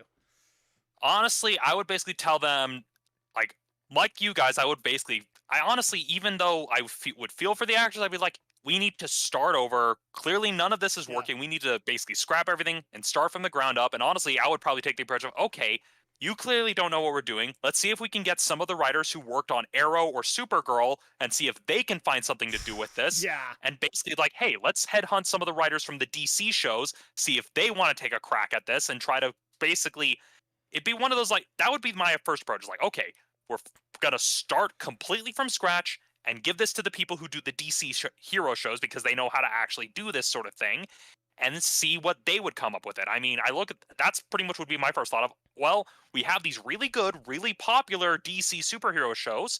Let's see if we can have them do something with it rather than whatever the hell this mess was. Yeah. That would honestly be the best way, is that even though it's like, oh, but we have the actors here, maybe you could have them audition for the new script, but it's clear, throw it all out, start over. Exactly. Oh, bring in the original creator. I mean, Yeah, even, that's the thing that perplexes me. Why is Craig not involved here? I Maybe think it's like because a he's working rights- for Disney, but Yeah, I think it's very much like a rights thing, because after a while, like, he stopped working on stuff with Cartoon Network. I don't know the specifics of it. It's just after a while he stopped I making do know shows that for Cartoon people like Network. Gendy and Craig. Well, I don't know about Craig specifically, but I do know people like Gendy do kind of have a bad relationship when it comes to the Cartoon Network executives. So at that point, Yeah. they could be possible. I mean, Gendy is at least rebounded a little bit because he's now basically an Adult Swim creator now between Yeah. season 5 of Samurai Jack and Primal, which alternately it's like, okay, we want to try to do a more grittier reboot or a grittier take on Powerpuff Girls. Well, then, like, maybe have Gendy's like, hey, Gendy, do you think yeah, you can I'd do bring in something with Gendy for this? that. Who did Johnny Bravo? Is that? Because I want to say there were like 3 big writers for Cartoon Network at that point. There was Craig McCracken, there was Gendy Tartakovsky, and then I want to say there was a third one in there that was also fairly popular. Yeah, I believe both Gendy and McCracken did get their start on Johnny Bravo. I believe that that's part of it, is that they got their start on Johnny Bravo in addition to Seth MacFarlane. And so then after they proved themselves with that, then Gendy did Dexter's Lab, and Craig McCracken basically said, hey, here's this film I did in college. Let's see if we can do something with it. And I mean, honestly, if you wanted to do kind of a more... Butch Hartman got his start on Johnny Bravo. Okay. Yeah. And so, honestly, if you really want to do a more adult-oriented, grittier reboot of the Powerpuff Girls, then don't call it Powerpuff Girls. Call it what the film was called in college. Call them the Whoop-Ass Girls. You know, bring it full circle. Oh, so the program creator was Van Partible. That's who created Johnny Bravo. So you could bring him in too. I think he would be able to honor what came before, but yeah, dude. I mean, honestly, if they want to try to have kind of this raunchy sort of show, Johnny Bravo would probably be a better thing to go with. Yeah. I mean, especially considering, although I worry, because people kind of forget and people kind of vilify Johnny Bravo unfairly because they forget, oh, Johnny Bravo is a misogynist and all this stuff. It's like, yeah, the humor is that nobody puts... That's the point. And the humor is that no one puts up with this crap, and he constantly gets, he constantly suffers for it. That's the joke, is that, and he gets it. So, like, at that point, like, that's why you can continue to do it. Because he's never going to get it. So, if anybody, like, I mean, if you tried to write a Johnny Bravo who's like, why does this keep happening? You'd already fail. As far as I'm concerned. But, like, if you kept on doing this gag, it would totally work. Especially in, like, modern day, it would work. Yeah, that would lend itself really well to a live-action sitcom, because it's like, hey, Johnny being a misogynistic piece of crap, that's the humor. It's like, yeah, it's the fact that he does all this stuff, and it never works. He never gets the girl. He never gets anything, because it's like, oh, this guy's an a-hole, and the world is out to remind him that, hey, you're an a-hole, but he doesn't listen. Exactly. That's the joke. And so maybe instead of Powerpuff Girls, maybe it's like, hey, maybe take Johnny Bravo and do something with it like that. Yeah. As a raunchy sitcom, and it would work. Why has that not even been done for Adult Swim? That's like perfect. Probably because they've already got a number of shows already like it. I mean, you've already got Venture Brothers. You've also got Rick and Morty. The market is a bit crowded, but honestly, I'd watch that. Yeah. I'm not a big fan of sitcoms, but I'd watch that. Yeah, totally. So really quick, we unfortunately need to move on to the next story. So, because we actually do have a big discussion to at least approach tonight, but I actually do also want to get into this one, and frankly, I want to put the bad writing behind us. I think we're all in agreement with that. Can we just put the bad Powerpuff writing in the trash can where it belongs? Yep. Not just the trash can. We need to go to Japan and put it in one of the incinerators, and then take the ashes and throw that in another incinerator. Repeat until the ashes have basically ceased to exist. Yes, I agree. I think that's appropriate. So the next story that we have is this one was an interesting one to me because I didn't know this, and then one of our listeners actually brought up that this had technically happened, and so I wanted to kind of go into it. So, in case people don't know this, Zack Snyder, at one point, and he actually did admit this in an interview, he pitched a Star Wars movie to Disney when they had acquired Lucasfilm. And unfortunately, it was turned down. And so I actually find this funny. The reason I know this is because he was recently interviewed and somebody did actually ask him again, like, would you work with Disney again? And he pointed out, well, I did have that Star Wars script that got turned down, which I never knew about, and I wished I would have known about. But since it got turned down, he's actually changing it. So he's actually going to still go ahead with it, but instead he's going to be doing a sci-fi equivalent of The Seventh Samurai, which is a big inspiration for Star Wars. So at that point, I'm a little floored. I did not even know that he made a Star Wars pitch. I mean, I don't think I would want him to do a Star Wars movie, but I never even knew he pitched one. And so at that point, the fact that he's doing this Seventh Samurai sci-fi I'm actually kind of intrigued by this. I'm kind of intrigued by this. I mean, to be fair, a sci-fi take on Seven Samurai has been done before. Yeah, I was going to say Samurai 7 technically is that, isn't it? Yeah. Samurai 7. There was also Battle Beyond the Stars, the Roger Corman sci-fi film that gave James Cameron his start in visual effects, was also a sci-fi take on Seven Samurai. And there was also a PlayStation 2 game. It passed me by because I couldn't afford to get it, but it had a lot of promotion in a lot of gaming magazines, and I believe it was called like Seven Samurai 2077 or something, which was basically a action RPG retelling of Seven Samurai. So basically imagine Seven Samurai through the lens of Phantasy Star, and that was basically the premise. And considering that the formula for Seven Samurai has been retold as a Pixar movie, as a gangster movie, and as multitudes of fantasy films, it's kind of one of those, yeah, it sounds cool. I mean, it's been done, but, well, maybe he might do something unique with it, or we can end up with another Sucker Punch. Yeah. See, that's kind of the issue that I have with it, is like, yeah, you could end up with something really, really good. I mean, all of us ended up liking the Snyder cut of Justice League. It worked out a lot better than the Whedon cut. And even I'll admit, like, he did good by 300, but Zach isn't necessarily, like 10-0. He's had bombs in his career. Is that a bad thing? Not necessarily, but I can't help but wonder if this is probably something that isn't really in his wheelhouse. Well, at the same time, though, it's very much one of those, it really depends on if he gets surrounded by the right people, because, I mean, an example of films that he did that were good, at least ones that I've enjoyed. I mean, people may recall I gave a favorable review for his remake of Dawn of the Dead because I felt he did a pretty good job. Granted, he was working off of a script written by James Gunn, which probably made a large difference. Yeah. But then there's also cases of his adaptation of Watchmen. It wasn't perfect, but honestly, it showed that he actually did have a love of the source material. Well, and did somebody a pretty was telling me that he fought tooth and nail for a lot of the stuff that was in Watchmen. Yep, I mean, there's a reason that the ultimate cut is 5 hours long, because he wanted to make sure that he also included Tales of the Black Freighter, which, from an editing standpoint, I can see why the studio said, hey, we can't really work in this side story within a story, because that works better in a comic than it does in a film.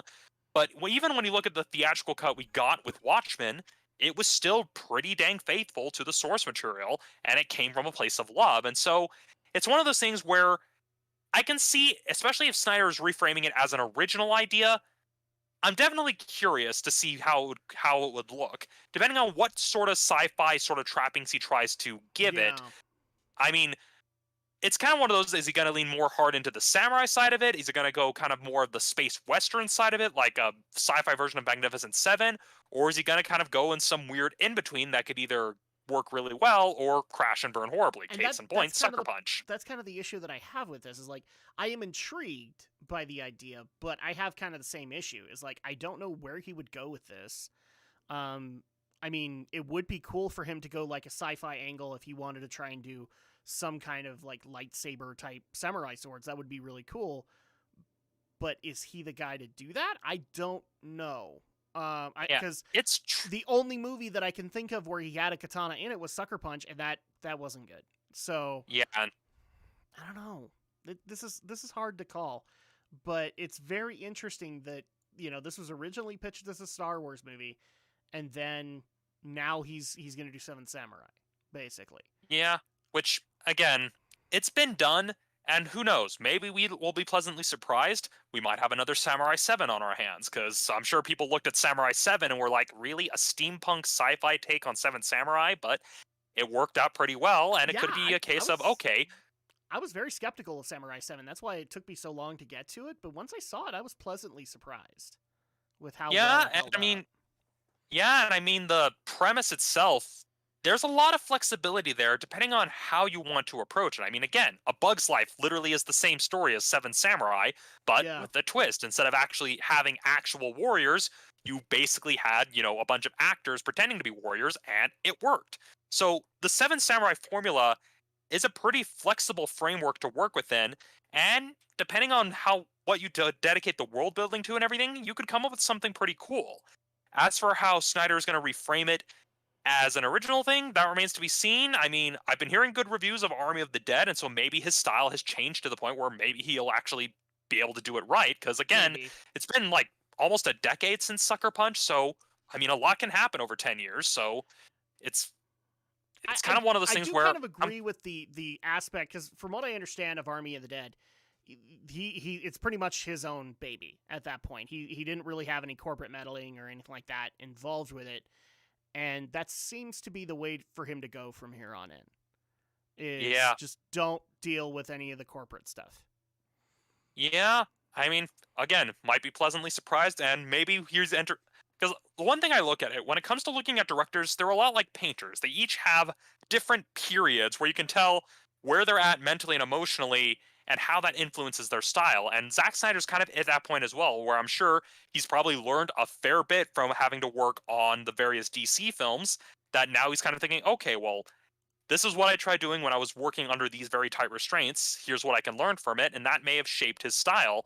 I mean, looking at the Snyder cut of Justice League, you can tell that he has evolved as a storyteller. Yeah. Some of the stuff he does stylistically, I still have issues with, but it's a case of, okay, at least he's at least evolved as a storyteller, that I can see myself at least giving this a chance. But again, it's still up in the air.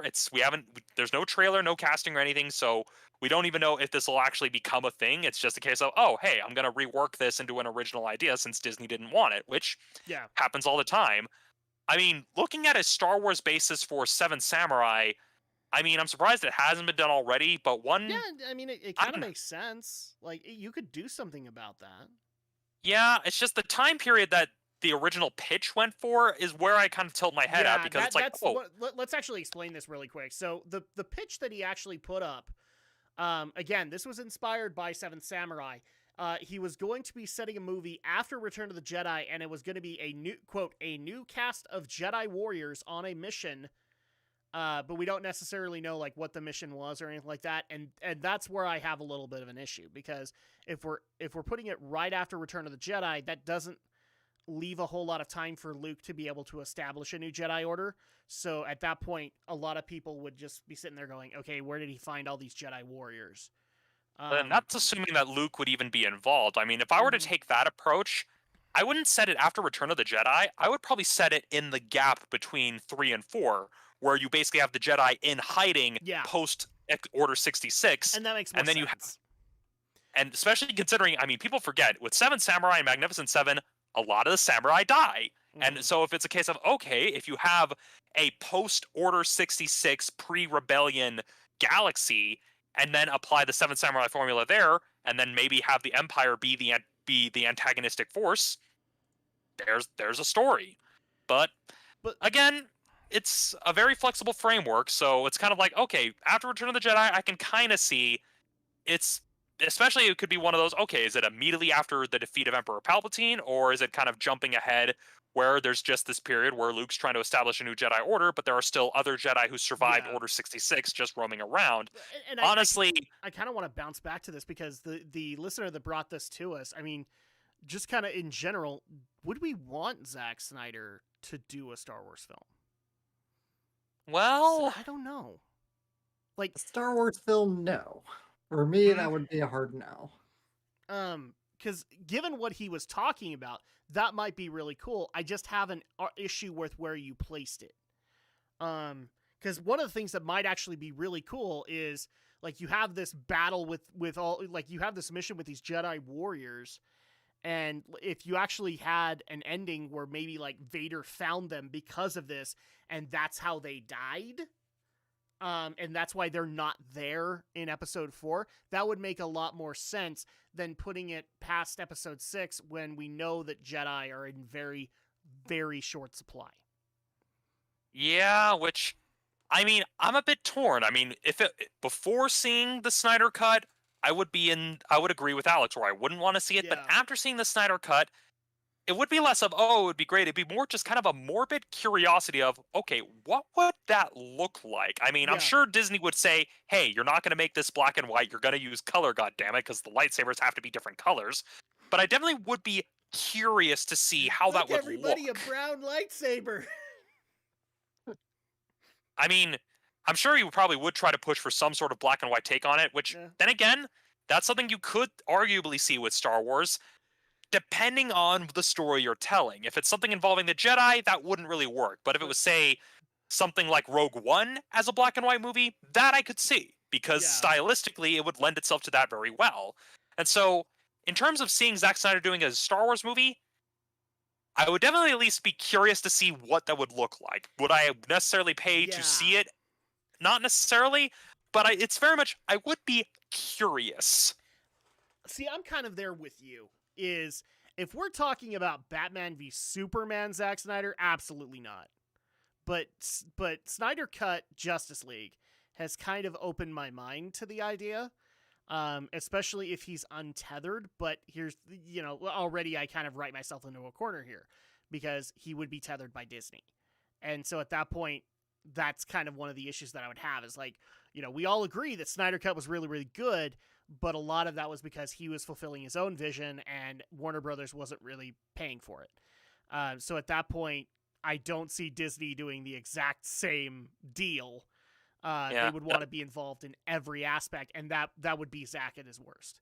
So Yeah, which at the same time, though, if this was a Feige-helmed Star Wars universe and not a Kathleen Kennedy-helmed Star Wars universe, Maybe, since yeah. Feige tends to let the filmmakers do their own thing, there I can see it working where Feige's like, okay, we got to keep the pacing tight, you've got to use color because we need the clarity, but other than that, you can do what you want. that's But pretty much if it was Lucasfilm in a nutshell right now, is like, get your hands out of it, let the creators do what they want to do. Yeah. And so at that point, that's kind of the issue that I have with really any future project is as long as Disney is going to be like if they're going to be breathing down your neck, then it's not worth it to do because you're not going to be able to do your vision of it. So we're not going to get Zack Snyder's vision of Star Wars. We're going to get Zack Snyder's heavily watered down version of it, and it's not going to be great. Yeah, of course, now that I'm thinking about it, I'm just like, okay, I'm surprised nobody's thought of this. I'm surprised nobody's thought maybe Zack Snyder should do a Warhammer movie, because the Warhammer universe would be right up his alley. Are we talking like 40K or original Warhammer? Like Warhammer 40K. Considering that way that universe works, that's right up Zack Snyder's alley. That's right up into his art style. So that would be ideal. I agree with you on that one. Alex, final thoughts on this one. So your kind of viewpoint is no, he should not do Star Wars at all.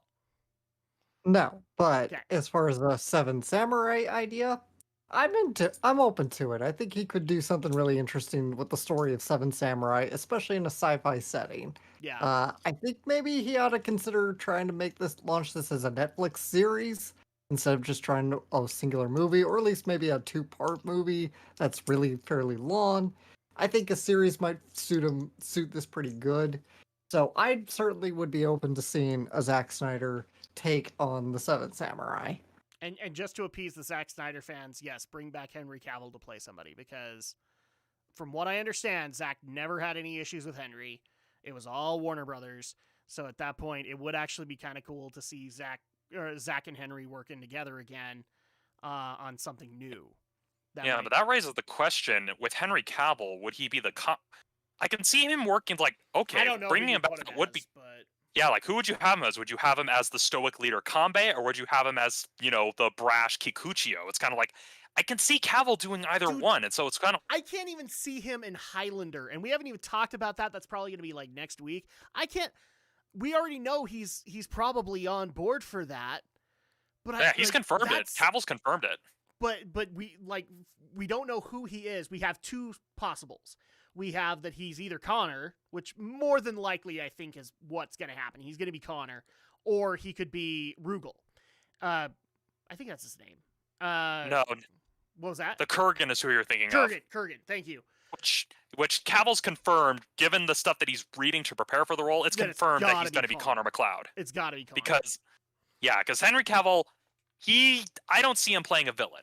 He's just hasn't really established that. I mean, I think he has the potential to do it, but the problem is that he's got too much of a hero face.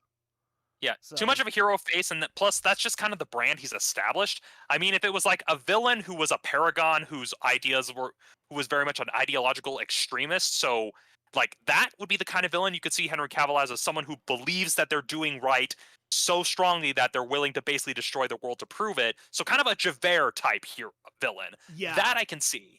But and as someone like you, with Seventh Samurai, he's ideal for a lot of those roles. So at that point, I don't know who you could put him as. Yeah, just in terms of the characterization, if you're going to have Henry Cavill, he's got to play a role that's top billing. So that would either be as the leader of the Seven Samurai who brings them all together, or as kind of the brash like upstart who isn't really a samurai but is still going to fight, goddammit, because I got to prove myself, and that's the Kikuchiyo. Yeah. And Kikuchiyo is one of my favorite characters, granted, played by the legendary Toshiro Mifune. And so it's one of those cases where he's the brash, like, I may not be a real samurai, but I'm going to fight, goddammit. That's his character, and I can see Henry Cavill playing that character as well as playing the stoic Kanbei. And so it's one of those, I can see it. I would definitely love to see what that would look like, but it's very much one of those, it's got to be one of those two. I don't really see Cavill being cast as any of the smaller roles, because, like, maybe Heihachi... That's a waste of him. That's a waste. Yeah, that would be a waste, because even if it was like a character like Heihachi, who was basically the samurai who was so poor he had to cut wood at an inn just to have a room for a night, that would be a waste. If you're gonna have Cavill, he's got to be one of the major players. He's too old to be the Katsuhiro. You need someone younger to play the Katsuhiro. And I'm sure we're probably losing a lot of the audience being like, who are these names and what the hell are you talking about? And then we brought up Highlander. We didn't really go into that, but we actually are running out of time. So let me go ahead and get into our discussion really quick, because we've been getting a few questions on this, because usually around this time is when we would start covering E3, because we're coming up on June, and not unfortunately, but E3 is not going to be what we're used to in the past, because the way that we understand it is like it's going to be behind a paywall. If you want to be able to see the press conferences, it's going to be behind a paywall, kind of like how BlizzCon does it, or if you want to know all the details of the announcements that they made at the opening ceremony, you have to pay for it. However, we also know that apparently a kickoff event is going to be happening, hosted by Jeff Keighley, to be able to make a lot of the bigger announcements that are going to be made at E3. So you're going to be able to see that, and I kind of like the idea that they did that, simply because it's kind of like the opening ceremony with BlizzCon. You can look at the announcements and determine whether or not you want to know anything about those announcements. And so with that, with the paywall in place and this kickoff event, a lot of people have been asking, how are we even going to cover it? Do we want to cover it, considering that a lot of studios that we are fans of have announced they're probably not going to be there. So, for example, the big one that a lot of people wanted to know our thoughts on was Konami. Konami did announce very early on that they were going to be there and that they had projects to announce. And I want to say about a week and a half later, they pulled out and said, yeah, our stuff is too early in development. We don't really want to show it off. So that's disappointing, but we're also talking about Square Enix has bailed. Sony's not going to be there. I think Capcom has also bailed. Right now, the big ones that I can think of that are going to have press conferences there are Microsoft. Nintendo will have some kind of event that will not necessarily be tied to E3, but will be there. So Nintendo will be there. EA, Ubisoft, Activision Blizzard will probably be there. Who else am I leaving out here? Bethesda will be with Microsoft, obviously, because the internet has Alzheimer's. But that does actually kind of leave a question here. Is it worth covering this year? Because a lot of companies that we follow aren't going to be there. And I'd actually, like, one of the companies that will be there that I know that people want to hear from Alex on is Sega. And I almost want to say that I don't think you're going to get any big announcements at E3 because they just barely made a lot of big announcements. Yeah, they just barely did likely. they just barely did their Sonic Central thing where they did a bunch of reveals. So Yeah. So at I mean, that point, what are they going to do there aside from emphasize on what they've announced? I don't know. Yeah. Because, I mean, Square Enix isn't going to be there, which actually, to me, is the bigger shot in the chat, or stab in the heart for a lot of fans, because Square Enix needs to do something for the Final Fantasy VII Remake crowd. They need to do something aside from Intergrade. They need to give some kind of update on where Episode 2 of the 7 Remake is in development. They need to at least give some kind of hint as to when we're going to see more, and they've done nothing. Intergrade doesn't count. That's a bonus episode, and frankly, it's not enough for a lot of the 7 Remake crowd. They want to know, they pretty much know where it's going to start. They want to know where it's going to end. So, and they haven't done anything like that, and that's the one I think is the bigger stab in the heart, because they needed to get this done. And from what I understand, when they were actually planning on going, it was going to be nothing but Marvel's Avengers events that they had to announce. Yeah. That's not what people want to hear about. Avengers is dead. I'm sorry, Crystal Dynamics. It is.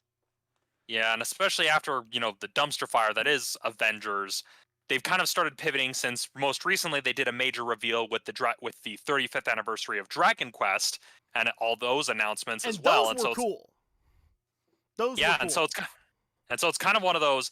I mean, there are some rumors that Square may announce something soon. There's rumors of a Dark Souls-like spin-off of Final Fantasy they have in the works, but it's kind of one of those. Maybe Square doesn't necessarily have their house in order, so they're probably thinking, hey, we'll just do these smaller scale reveals here until we actually have something to show, because they realized, hey, when we revealed that we were working on the remake before we even really had it ready, when we were working with CyberConnect 2, that came back and bit us hard. Yeah. So they probably want to avoid a repeat of that, especially considering that Nomura is gonna Nomura.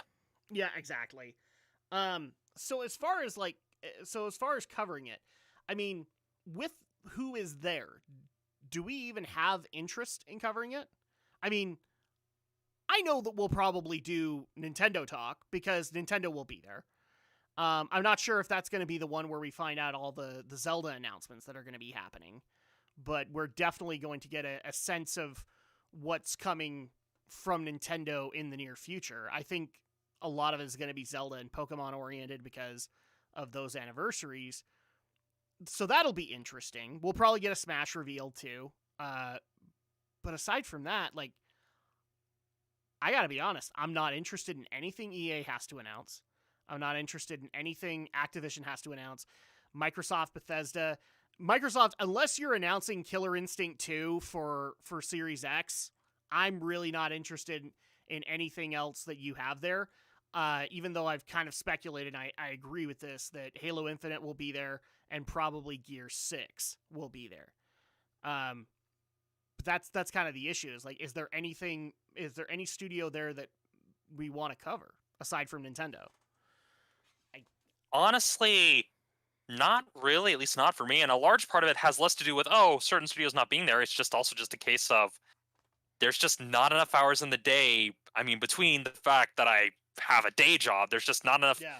not really enough there that would warrant me actually taking the time to pay attention to what's coming out. I mean, if it's like, hey, if there's like an announcement at E3 that looks cool, then yeah, I may want to talk about that specific announcement.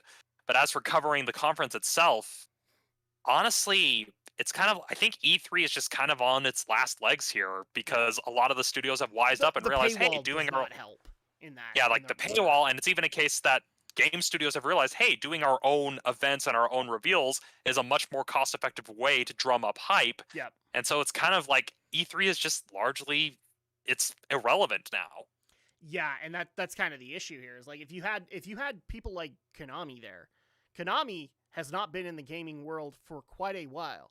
So at that point, anything that they would have had to announce, anybody would look at and go, ooh, you know.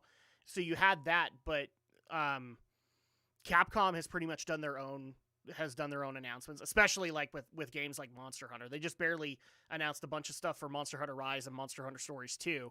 So I don't see them having anything major to announce there.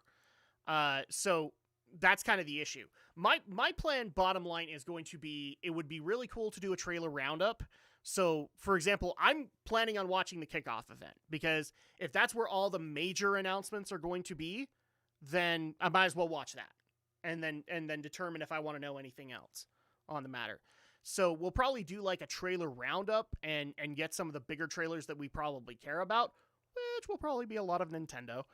I don't know. Maybe we'll cover Sonic Rangers. Maybe if it gets an additional trailer over at E3. Alex is like, what the crap? That's the name. Supposedly, it's in the metadata for that new trailer. Yeah. So it's Sonic Rangers, but yeah, that's probably what we're gonna do with it. Because I just don't see like devoting an entire show to it. Even in the past where we've done like a whole hour of the podcast devoted towards E3, I just don't see that happening here. Alex, you've been kind of quiet on this. What are you thinking on it? I rarely ever watch E3, so I usually just look for highlights from just various YouTubers who do cover it all. You watch the trailers that I send you. I know. Oh yeah, if you send me stuff, I'll watch it. But yeah, I'm probably not gonna get that deep into conferences because I also have a 9 to 5 day job, so it's kind of hard for me to really tune in. By the way, in regards to that, Alex, I have a listener question for you. So, how high did you squee when you heard about Sonic Colors Ultimate? Yeah, it was. Granted, I've been hearing rumors of the Colors remaster for a few months. I'm looking forward to it. I'm excited. Did you break glass? No. Okay. But did it you is hurt pretty your dog? exciting. No. Okay. God damn it. Because that would be like how high I could see him going, honestly, guys. Yeah, I'm pleasantly happy about that. Plus the fact that it also comes out the 7th of September, which is one day after my birthday. So it's like, yeah, it's a birthday present for me. Yeah. By the way, you confused the heck out of your sister when you put that in the Discord. I should point that out. Because you're like, happy birthday to me. And she's like, that's not your birthday. And so we got into a whole thing of just like, I don't know if it's his birthday or not. He just said happy birthday to me. What the heck? So yeah, that was kind of funny. I do have to say, the whole, you watch the stuff that I send you, that right there pretty much summarizes the entire dynamic of Alex and Adam. Yes. I'm his gaming source, and then he's like my anime source, occasionally. And then a lot of times I tell him, it's too cutesy, and now he's like, no, you can't make that assessment anymore. You watch puppy videos on YouTube. And you have 2 really cute daughters, so... This is true. Yeah. This is true. So with that, I think that pretty much answers the question, unless, Romney, you have anything else to add there. I think we'll do, like, a trailer roundup, but I just don't see anything else major to do there. Yeah, that's probably the best way to go about it, just because, I mean, again, like Alex and I both said, we both have 9 to 5 jobs, and in my case, since I have to look at social media as part of my job, any announcements that are going to generate a lot of chatter, I'll probably learn about it through there. Yeah. So I don't really have the incentive to actually sit down and watch the live streams. I mean, that's how I got a lot of my Smash news was like, oh, let's see what Twitter is freaking out about today. Yeah, I mean, I was especially freaking out today when they announced that Bloodstained 2 is being worked on, but we don't know anything else aside from that. It was in a financial report. So yeah, I think that pretty much kind of answers it for you guys. Will we do something for it? Yeah, probably. And feel free if you guys want us to give our thoughts on a specific trailer. Specifically, I know a few people have brought up a trailer that they would like Romney to see, and maybe I'll save it for that one. It's a game called Lost Soul Aside, which I have seen the trailer for, and I'm actually kind of excited to see what Romney would think of that as well. So you guys can get kind of a live reaction to it. But that's really all I can see happening there. And with that, we are out of time, my friends. We've actually gone a little bit over, so let's go ahead and wrap things up for the evening, especially since at least one of us actually has to get up early because his kids won't let him sleep in anymore. Damn it. So with that being said, if people want to be able to reach out to us and ask about the various stories that we covered, or maybe if you guys want to be able to talk to Romney about all of the cool Dragon Quest announcements that happened, specifically like Dragon Quest 12 as well as Dragon Quest 3 being done in the art style of Octopath Traveler, Stephen Romney, how do they get a hold of you? Well, you can find me under my handle, Studio Ghost Utah. That is my handle on YouTube, Facebook, and SoundCloud when I actually have something to upload, which honestly has been a bit in flux for reasons I will explain on a separate show. And if you want to see a more personal side of me that is, well, at least until recently, dominated by book reviews, pictures of my cat, pictures of food that I cook, angsty comics, and, maybe some other art-related projects down the line, which kind of relates why I haven't been able to upload anything, just FYI. Art. And the last social media thing I use, I've kind of abandoned it, but if you want to reach out to me there, it's there. And that's my Twitter account, @RomneyReviews. And as for this week's Romney's recommendation, I'm going to keep it brief, because let's face it, like many other people on the internet, I am currently obsessed with Resident Evil Village. And so the recommendation for this week is actually for a Japanese campaign that they did to help promote the game, specifically to help promote that the game is not as scary as its predecessor. And they decided to do this through puppets. You can find all 4 videos of this ad campaign on the YouTube channel Next Gen, where it literally is Biohazard is Not Scary, the puppet series. You can see definitely some shades and inspiration from things like Don't Hug Me, I'm Scared. And it's especially fun to watch after you have gone through the utter hell that is Resident Evil Village. Well, the utter emotional, psychological, and, well, physical hell in the case of Ethan. Yeah. And so that's this week's recommendation is the Biohazard is Not Scary ad campaign with the puppets, because it just makes me smile. Yeah. And Alex, the Shadow Blazer, if people want to be able to reach out to you on the various Sonic announcements that happened this week, specifically Sonic Rangers, Sonic Colors Ultimate, and maybe even if you have anything to say about the Sonic Origins collection that is also going to be coming out there, Alex, how do they get a hold of you? Of course, I'm on YouTube and Shadow Blizzard 3000. That's my channel, and I do anime content on there, little game content on the side as well. So you can always find me on there and watch my videos.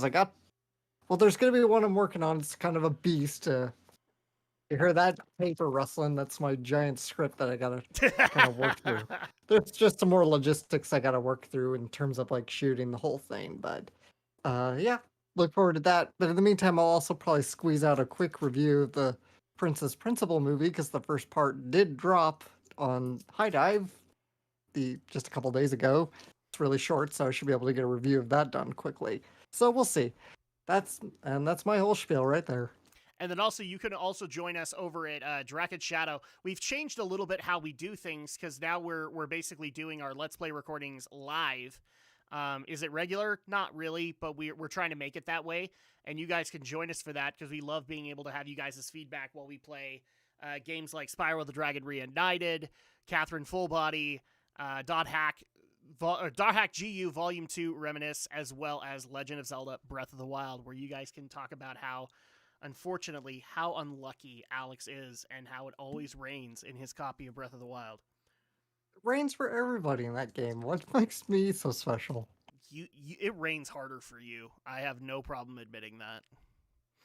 I have no problem admitting that, and it's not against you. Like, your game just likes to rain. I don't know why. And so for me, if you guys want to be able to reach out to me, you can reach out to me on Twitter, and I will try to get to you as soon as possible. But because of my work schedule, I don't really get a whole lot of opportunities to check it during the day, but I do make it an effort to at least check it once a day. And you can follow me at Drac2326 there. You can also follow me on Instagram, where I occasionally put up fart memes and pictures of my kids and maybe things that my kids are dealing with that is kind of funny, or random geek memes, especially around E3. I like to put up a lot of the geek memes that tend to happen around that time. You can follow me at Drac2326 there as well. But if you want to be able to support the podcast, the best thing that you guys can do is go to geekynro.libsyn.com. That is where the RSS feed is, and you can get that available on Apple Podcasts, Google Podcasts, Amazon Podcasts, aka Audible, Spotify, Player.fm, all of that fun stuff. You guys can find it there, and it's got everything. So all of the Geek News episodes, as well as Geek News Marathon Night, which right now is being done by me and my wife Andrea, but also is also open to the other panelists of the Geek News podcast. We also have the Why We Geek podcast, has basically moved over to there, where we're having important discussions about the gaming world, the anime world, things like that. And then we also do have Geek News Movie Night, which we're actually getting ready to set up in the future for Shaytari, because she was the one that had the recent win. So we're going to have a thriller or a mystery to be able to watch with that in the future. And that's the best way to be able to support us. Right now, as far as social media, I know that a lot of people have been reaching out going, what about the Facebook and the Twitter? You don't really advertise it. I'm actually debating whether or not to even keep them, and whether or not to move over to other platforms that I think would actually be better for the podcast in terms of reach, but I haven't really worked that out, so don't worry too much about that. Support the RSS feed. That's the best thing to do. And of course, if you guys want to be able to submit stories or submit feedback on the podcast, because we do welcome it, you can do so at geekyweek@gmail.com. And that's going to go ahead and do it for us this evening. We thank you guys so much for your patience, as well as for your love for the podcast. I know that a lot of people reached out to Romney specifically about his belt exam that he actually brought up. Speaking of which, how did you do on that, Romney? Well, I mean, we're like about a good month or so out away from that, but yeah, I've got the next belt rank. And as for the thing that happened, the last time I had to miss was more of just a seminar that was fun, bit discouraging. My legs were really sore afterwards because it involved a lot of jumping. Yeah. So at that point, yay, everybody can give you congratulations on your Twitter or even your Instagram on that one, and I'm actually very happy about that too. So yeah, you guys can reach out to us in those regards, and we thank you guys so much for your continued love and patience for the podcast. We really do appreciate the love that you guys put into it, and hopefully, I'm going to stress this, hopefully we will be back next week for more Geek News reviews and opinions. The only reason I'm not sure about is because I'm going to be having a crew here for most of the day, so I don't even know if I'm going to have internet or if I'm even going to have the ability to be able to do the podcast, but I will keep you guys updated on the Discord, so make sure to watch out for that. In the meantime, for me, for Alex, and for Romney, we will see you guys